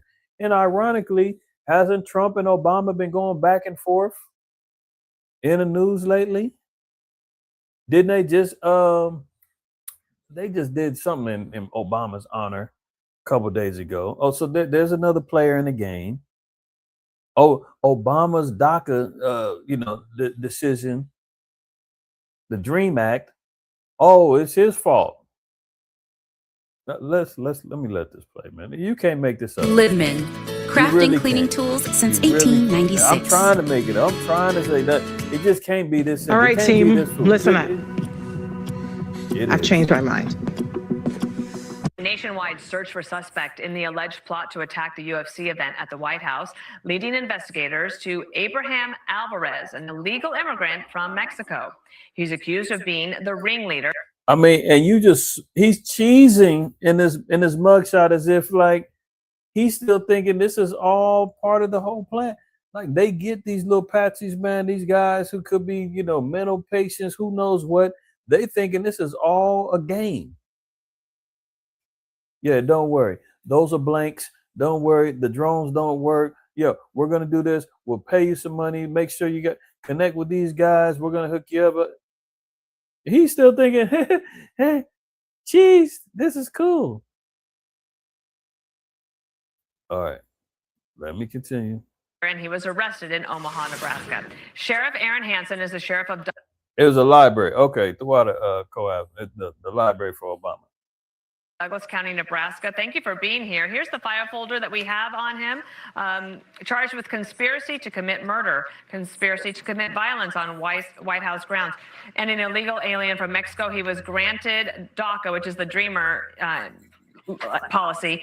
That was in 2014 under the Obama administration. He's quite smiley there in his mugshot. What else do you know? Well, thanks, Dana. I know that I'm very proud of our Douglas County Sheriff's Office investigators who work collaboratively with our partners in the Omaha Police Department and State Patrol to help assist this FBI-led investigation against Abraham Alvarez. I mean, this terrorist plot could have endangered the lives of multiple people at the UFC 250 event at the White House. The parents turned in another cat. It wasn't him, Bayan. Mind you, they said 5 people were arrested, but they got 20 suspects. No other arrests. They just needed those 5. You trying to tell me that none of these 5 have snitched on each other yet and gave some more names to go get some more people picked up out of the 20? Come on, man. Y'all seen first 48. As soon as they opened up the door of the damn interrogation room, Ray said, "Man, it was Jesse. Jesse did it. I was just in the car. I didn't know. I ain't taking no charge for somebody else." They get to singing quick. So they got 5 people arrested, right? 20 other suspects. They ain't touching nobody else yet. All right, let me continue. that day, and it could have even endangered the life of the president. And what's frustrating for me as sheriff, Dana, as someone who has a statutory obligation to keep my community safe, is that Alvarez never should have been here to begin with. He shouldn't have been in Omaha. See, there goes the twist. This would have never happened if he wasn't an illegal. In Nebraska. He was an illegal immigrant who overstayed a visa in 2001. Unfortunately, he was granted DACA status by the Obama administration in 2014. And I think we're seeing now how that policy blame Obama ultimately placed our nation and my community at risk. So he's been here since he was a little kid. And he was given that DACA designation in 2014. I'm curious, when did you get on his trail? How soon before the UFC event? Sure. Well, the FBI had been alerted days prior. Obviously, this has been reported publicly, so I'm not releasing anything that's sensitive, as this is an ongoing investigation. Mm-hmm. But immediately upon realizing that there was a Nebraska connection, our local FBI office in Omaha, the special agent in charge, Gene Cal, activated one of our task force officers. Yeah, so they had a guy in Omaha, Ohio, Kansas City, LA, a little network of people, supposedly, right? Very similar to the shooters down there in San Diego at the mosque. And the mama said, "Oh, my son is suicidal and he's got my guns and be careful." And next thing you know, he then shot up the mosque and unalived himself afterwards. Right? Officers with the Joint Terrorism Task Force. That's a Douglas County Sheriff's deputy. That's connected to the FBI JTTF task force. And that investigation started. Now, this mutant Uncle Fester looking cat, this is the one they first posted. And they said he's 19. If I remember right. Does he look 19 here? Well, I guess, Esau be aging in reverse, man. Benjamin Buttons, whatever. Maybe he really is looking. But good Lord. Immediately, it was almost around-the-clock surveillance on Alvarez and the location at which he was staying, as well as other companion investigations which are occurring. Do you know if he was speaking with or working with, collaborating with anyone else in Nebraska? That investigation is still ongoing at this time. I know that we've taken over, we have over 20 suspects on this national plot, and we've taken 5 into custody across the nation. That's just tell you everything. You got 20 suspects, but you're only taking 5 in, right? It'd be different if you say you made 20 arrests, or we got 20 people detained for questioning, or you just suspect they're involved, but we're not going to, we'll leave them alone. We might need them later for a couple more missions. This is ridiculous, man. Let me. And so now, oh, look at her. Oh, remember I said since at least April, and I believe that there's been more than that within the last month. I'm just counting by months. April, you had that Cole Thomas Allen at the White House Correspondents' Dinner. Remember him? Guy that ran through with the shotgun through the security, and they caught him. That was in April. May, you got this guy, Nasir Best, gets into a shootout with Secret Service at the White House, at the checkpoint while the press is out. Great timing. Now you just had the UFC event in June. So he's just, look at the track record. No, let me let her go. Oh, President Trump has said a deal is close, only for the two sides to remain far apart.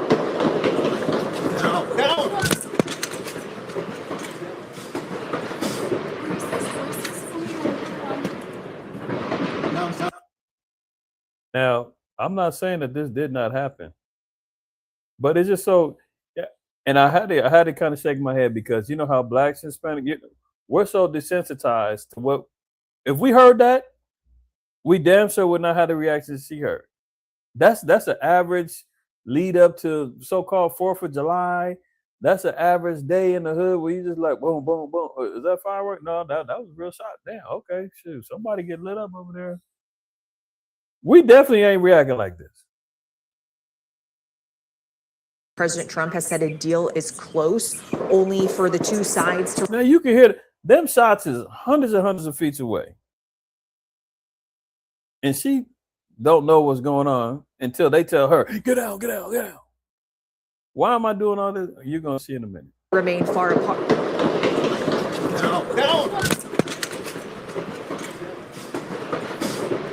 They needed to show the caption, oh, those were gunshots.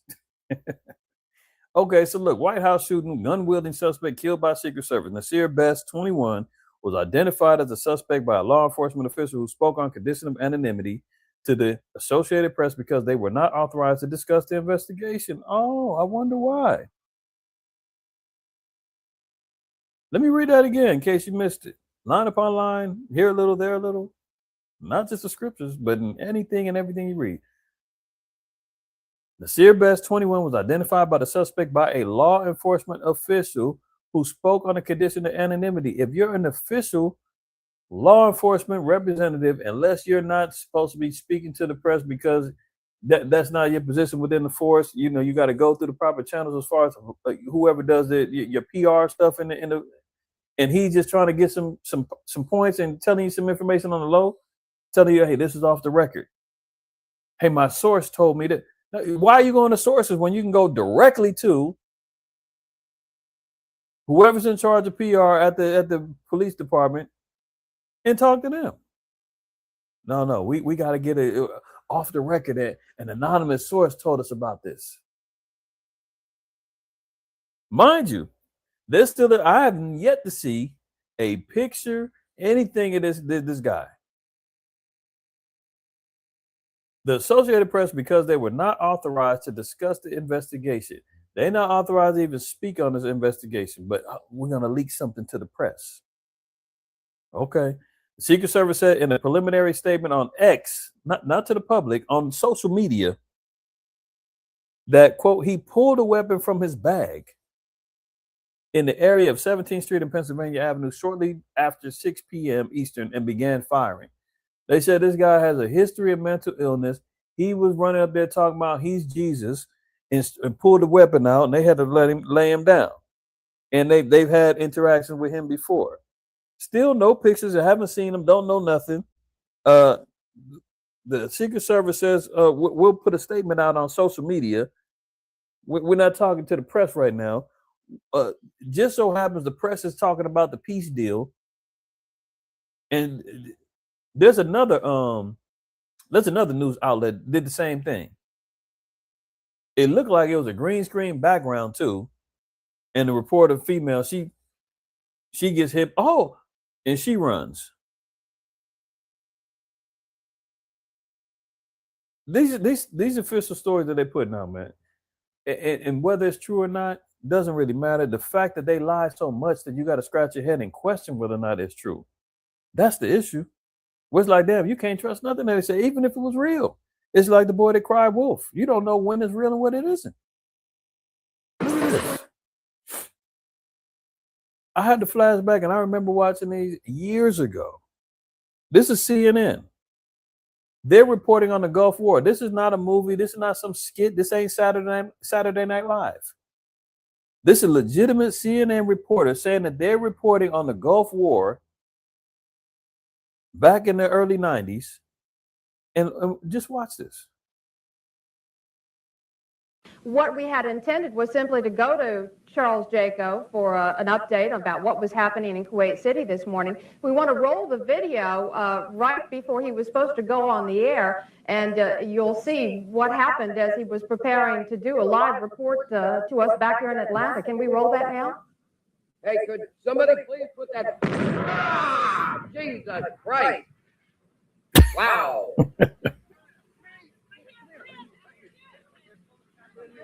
Now, if you notice, it's the same reporter that does these particular reports. So they said right before he's supposed to go live, we caught this footage. Let's roll the tape. Bomb goes off. He gets spooked, right? CNN's Carl Rochelle is here with me. He just came up. Same reporter. Here's Carl, another. I know we can't be very specific given these restrictions, but within those parameters, what did you see? Well, what I saw, I didn't see anything hit. You hear the fake alarm in the background? Again, this is not a skit. This is not something. This is CNN, 1990, 91, somewhere, wherever the Kuwait War was.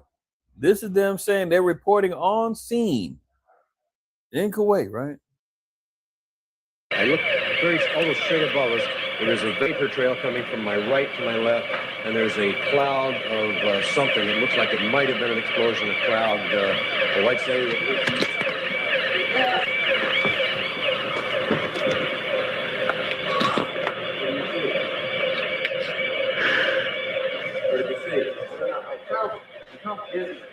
You can't make this up, man. CNN, Cool Nigga News, Clinton News Network, whatever you want to, the acronym you want to use, right? In the middle, in the middle of report, the gas mask just happens to be right there. One throws on the gas mask, the other one throws on the damn helmet. Which is it? Is it incoming bomb or is it the damn gas? Good Lord. Okay. You take it. Okay. All right. My apologies for that. He's putting on a gas mask. There hasn't been any gas dropped here that we could tell. You smell anything? No. You may smell some of the fumes from a missile exhaust going off. The missiles use a rocket, a cordite, some sort of burning. We just heard a little funk just then. But I have to apologize for that. I caught a whiff of something and felt momentarily dizzy. You're more experienced military affairs than I am, but it might have been a little gas from the rocket exhaust. It wasn't anything. A lot of people have their respirators on just in case. And not again, okay, so y'all get the point. He done it. You smell anything? He like, no, I don't smell nothing. You might have got some exhaust from maybe with a rocket or something. I thought I smelled something. You can't make this shit up, man. Unbelievable. You run to get down here. You, in my case, jumped out of bed, hearing the air raid warning go on. You run down 3 flights of stairs to get out of here. It's probably 100 yards. You hyperventilate. Yeah, good dog. Green screens, fake palm trees in the background. Let's knock it off. A little bit, and you're Sound. Here he goes again. Charles Jaco. Bernie, Peter, and John will be back to you as soon as we can. We're going now to Saudi Arabia and Charles Jaco. Charles, are you still hearing me?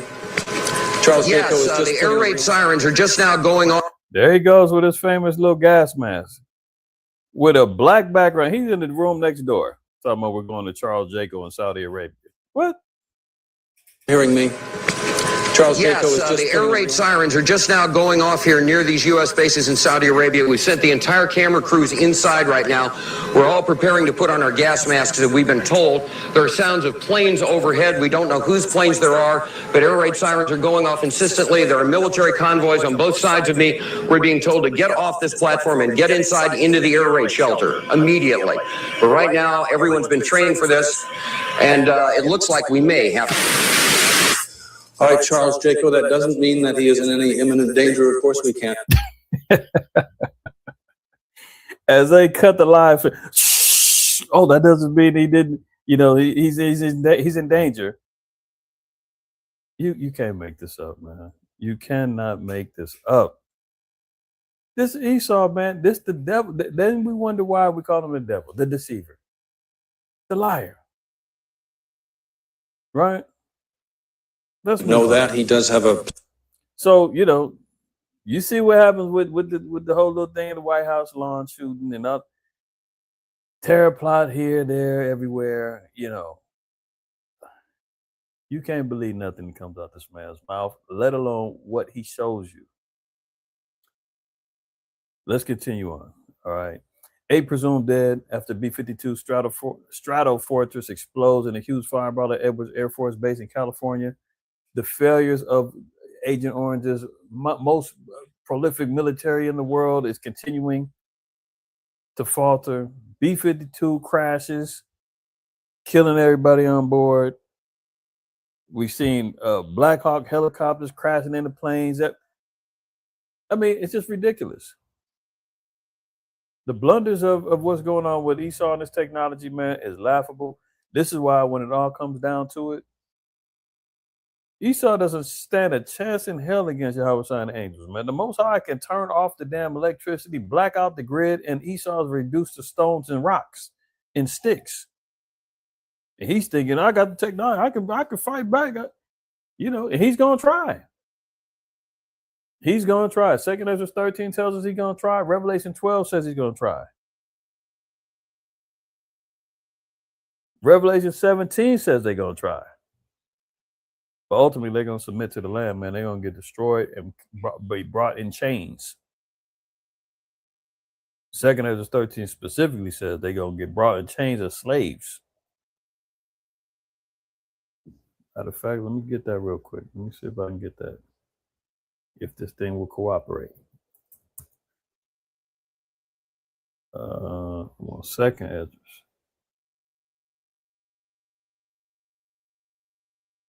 $13 and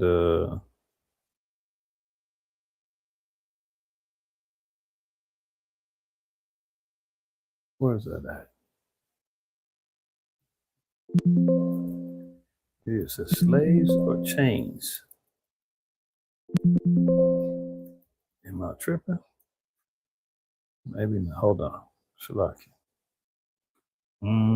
So afraid that's fight that violence for the multitude getting sword in hand and the instrument.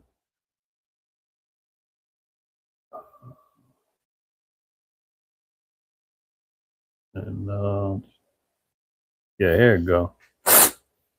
2 Ezra 13, 12, and 13. It says, afterward saw I the same man come down from the mountain, speaking about Yahweh Shai. And it says, and call unto him another peaceable multitude, and there came much people unto him, whereof some were glad, some were merry, and some of them were bound. And others, some brought of them that were offered. Then was I sick through the great fear, and I awaked and said.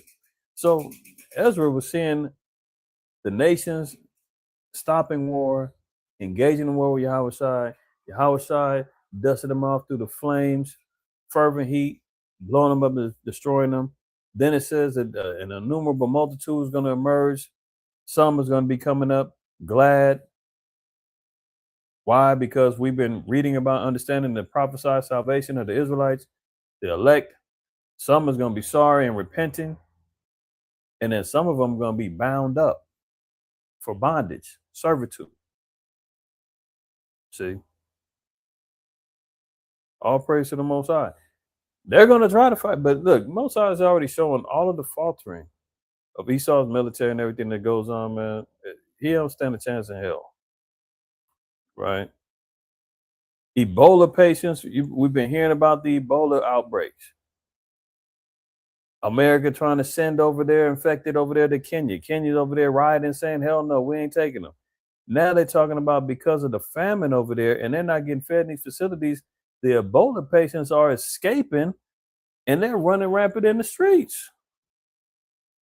Like some 28 days later type stuff. The infected have escaped the facility and they're out here running around trying to get something to eat with a deadly disease that's easily spreadable. Ebola patients flee treatment centers in Congo for food as hunger crisis deepens. Kinshasa, Ebola patients are fleeing treatment centers in the Democratic Republic of Congo in search for food, underscoring how hunger has become one of the biggest obstacles to containing the virus. Outbreak responders are, quote, coming to us, knocking on our door and saying we need food assistance if we're going to end Ebola, said David Stevenson, who runs the World Food Program's operation in Congo and has spent 3 decades working in humanitarian emergencies. I've never seen anything like it. Yeah, the zombies is out. Al-Adai, you're going to love that. Government reports have documented more than 150 escapees from Ebola treatment and isolation facilities since late May.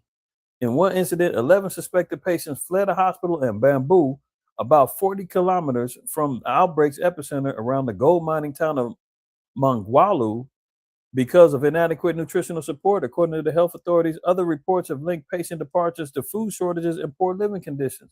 So what are we talking about? Yeah, famines, pestilence, outbreaks.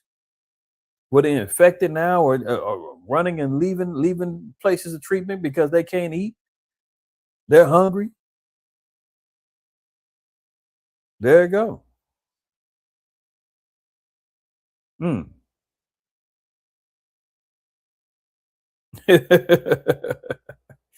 That's a good point, Oscar Roberts. They have a lot of strength to be so sick and hungry.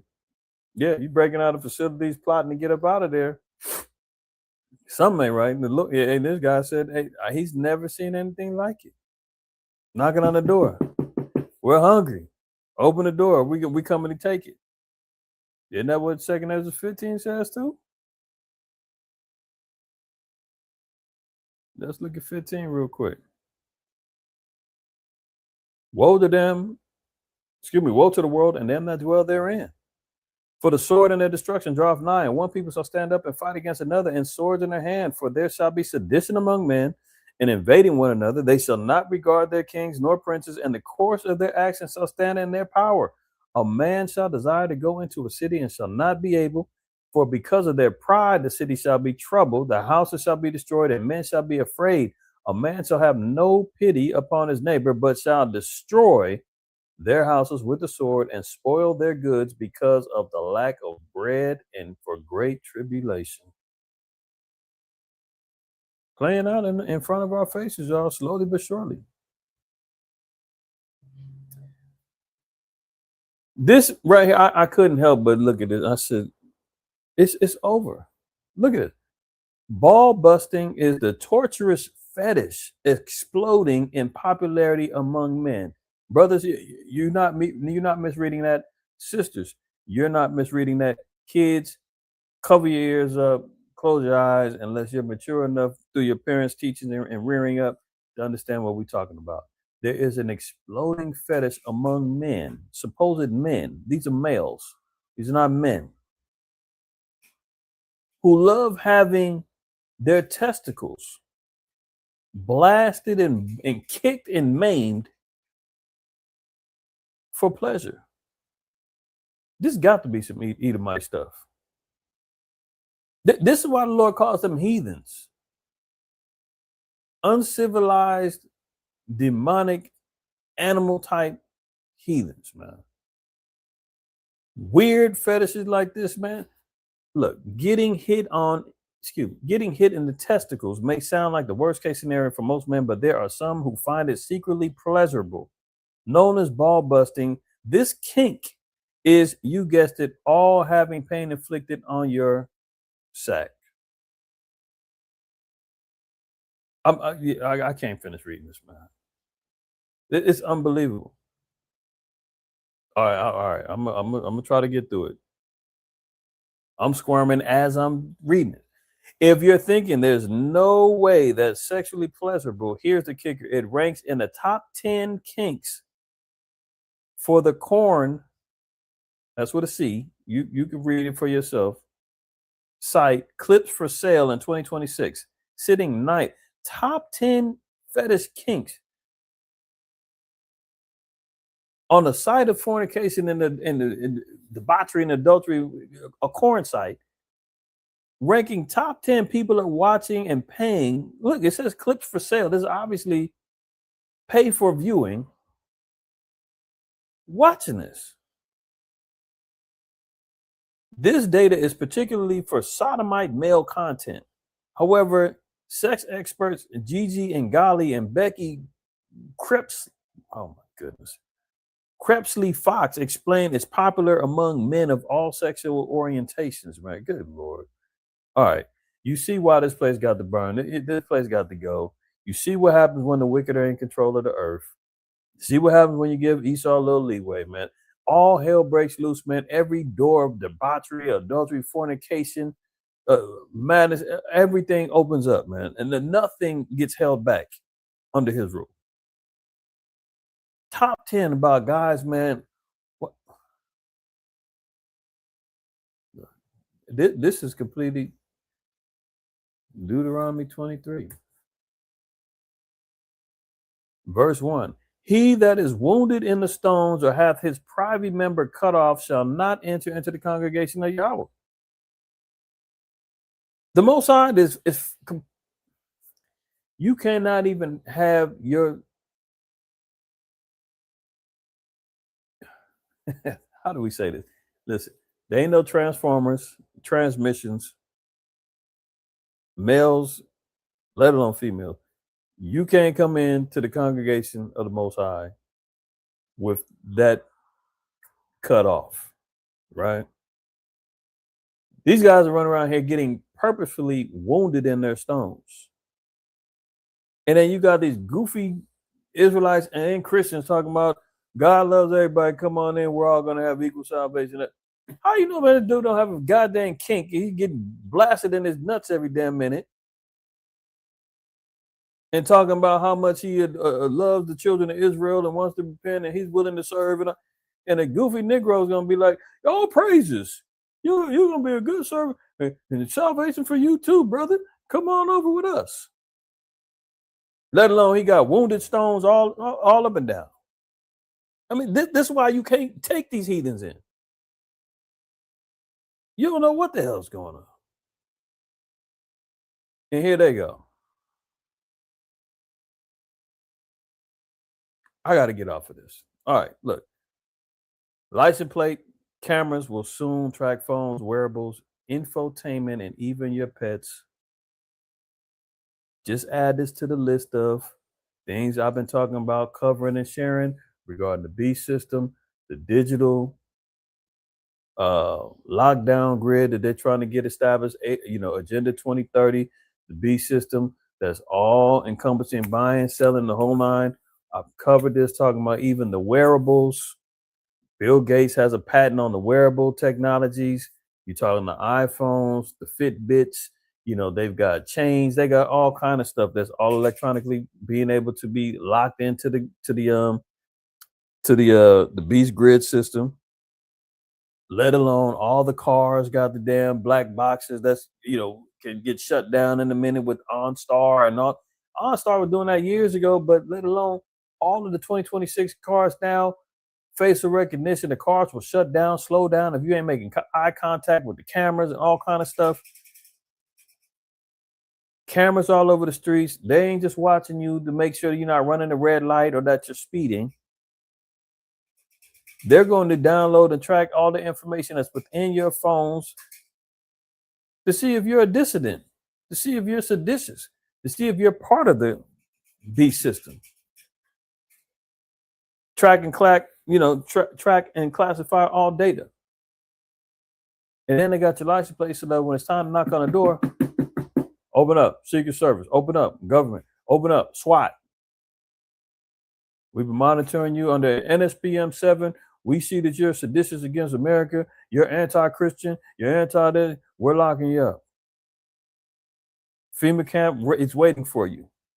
You're in a dorm with 80,000 other people.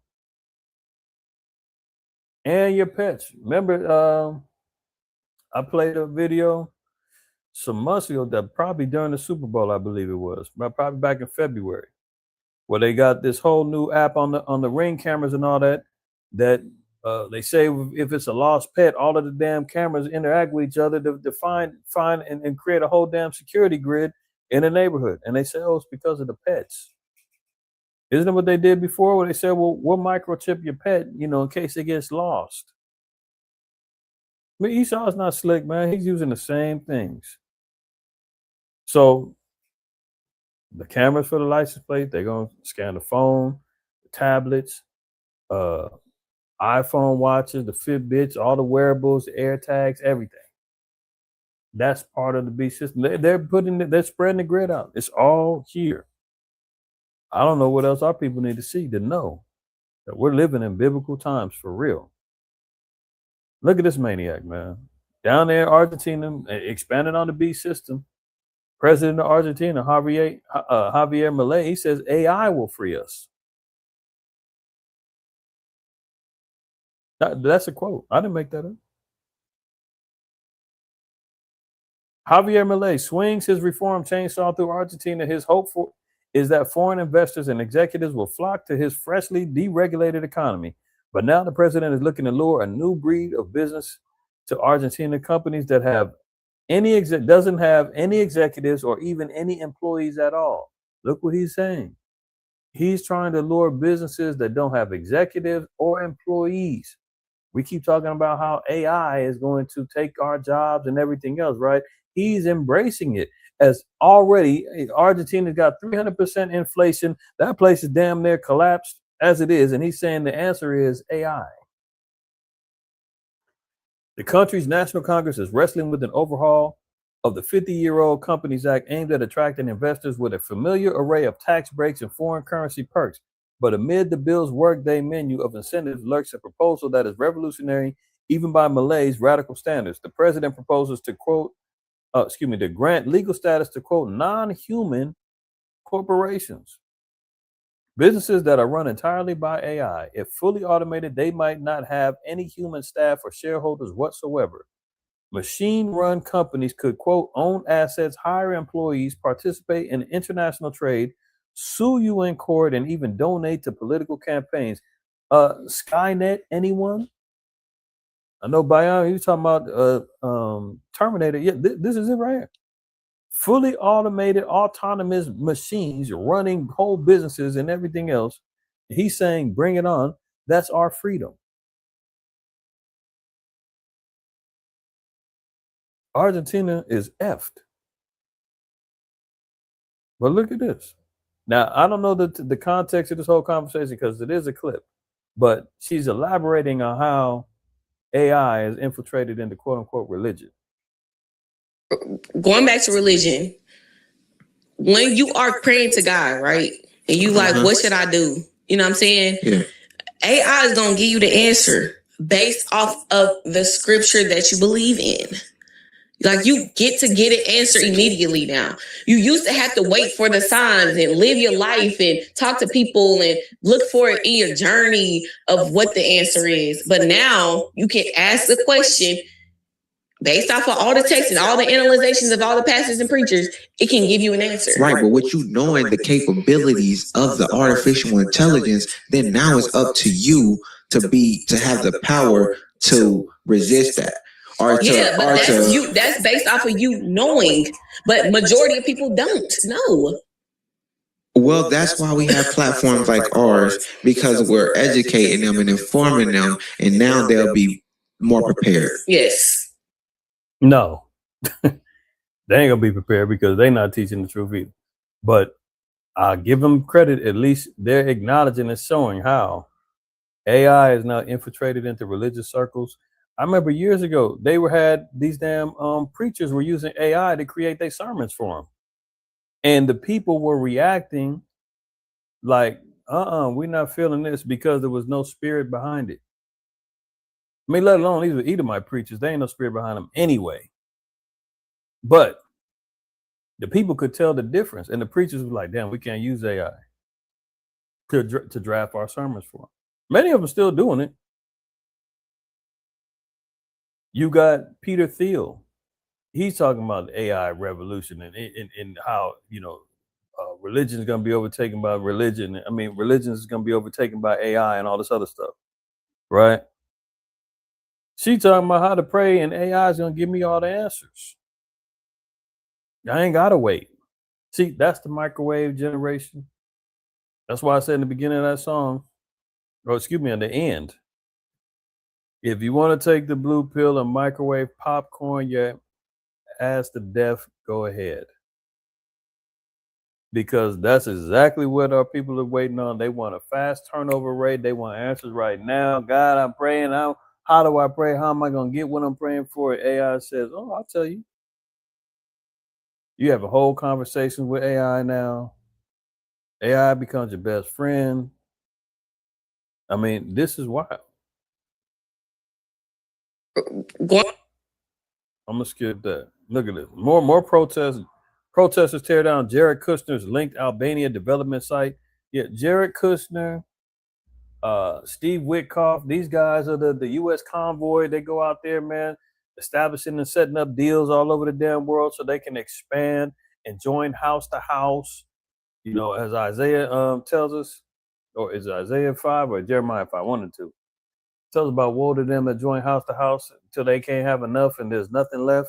I mean, these are the guys, man, who's running. He's over there in Albania trying to set up a new luxury development site.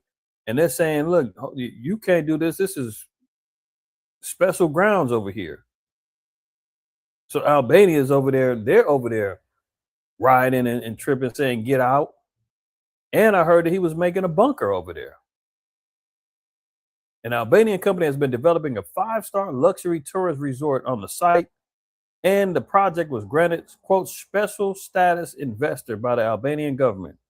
Some 200 protesters on Saturday tore down metal and razor wire fences surrounding a luxury development site on Albania's Adriatic coast, in another sign of growing anger against construction in environmentally sensitive areas. Albanians have been protesting for weeks against a planned luxury resort backed by a company linked to Jared Kushner, the son-in-law of U.S. President Donald Trump, near Vlora, which is famed for its flamingos and turtle nesting sites. So the Albanians is hot. The Italians and the rest of the European Union is hot. I mean, Bolivia, they down there riding. I mean, what more do we need to see? And there they go. They just keep going, expanding. They want more land, more, you know, what's the scripture say? They covered fields in Micah 2.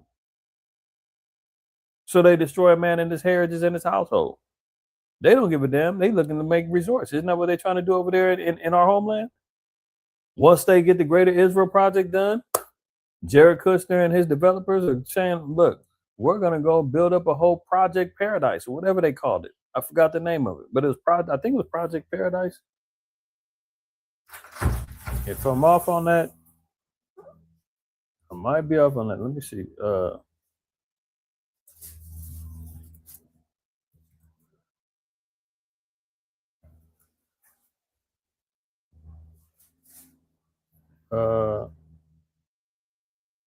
No.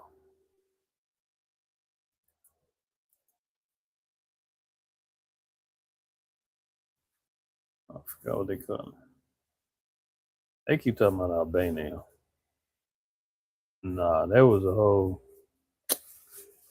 I ain't got time for this. But anyway, there was a whole development plan they were trying to do over there in Israel, or they got plans for it. It was Project something. It was not Paradise, or something like that. But either way, man, you see these land grubbing, you know, colonizers, man. Even their own people, the Albanians and Edomites too. They just speak in a different damn dialect, but they don't care. They do not care. They want everything. They want it all, right? So with that being understood, man, hopefully, brothers and sisters, man, you seeing the greater picture, man. We got to move in wisdom. You got to move in discipline. You got to move with more discernment, circumspect, as the scriptures say, man. That's what we need, because our enemies, man, they scouring around, grabbing land here, destroying there. Meanwhile, earthquakes is happening, tornadoes is happening, uprisings of the people is happening, famine is happening, Ebola patients is escaping, running out rampant in the streets trying to find food. AI is over here advising people how to damn pray. Trump saying let 60 days pass by and then we're going to see what happens with this war thing. I mean, the proverbial saying, all hell is breaking loose, applies now and moving forward, right? So with that being said, man, your brother's going to go get up out of here, man. We got closing Shabbat class, man, 4:15 today. MOTC, tap in, tune in. If you're available, do that. If not, check it out on the back end. And if for any of y'all that did not see the new moon class I did this past Sunday about the apotheosis of Washington and you know, the founding fathers and all that, go tune in, get some more understanding, get some more knowledge, and build your portfolio of understanding, because that's some real insight regarding demonic, idolatrous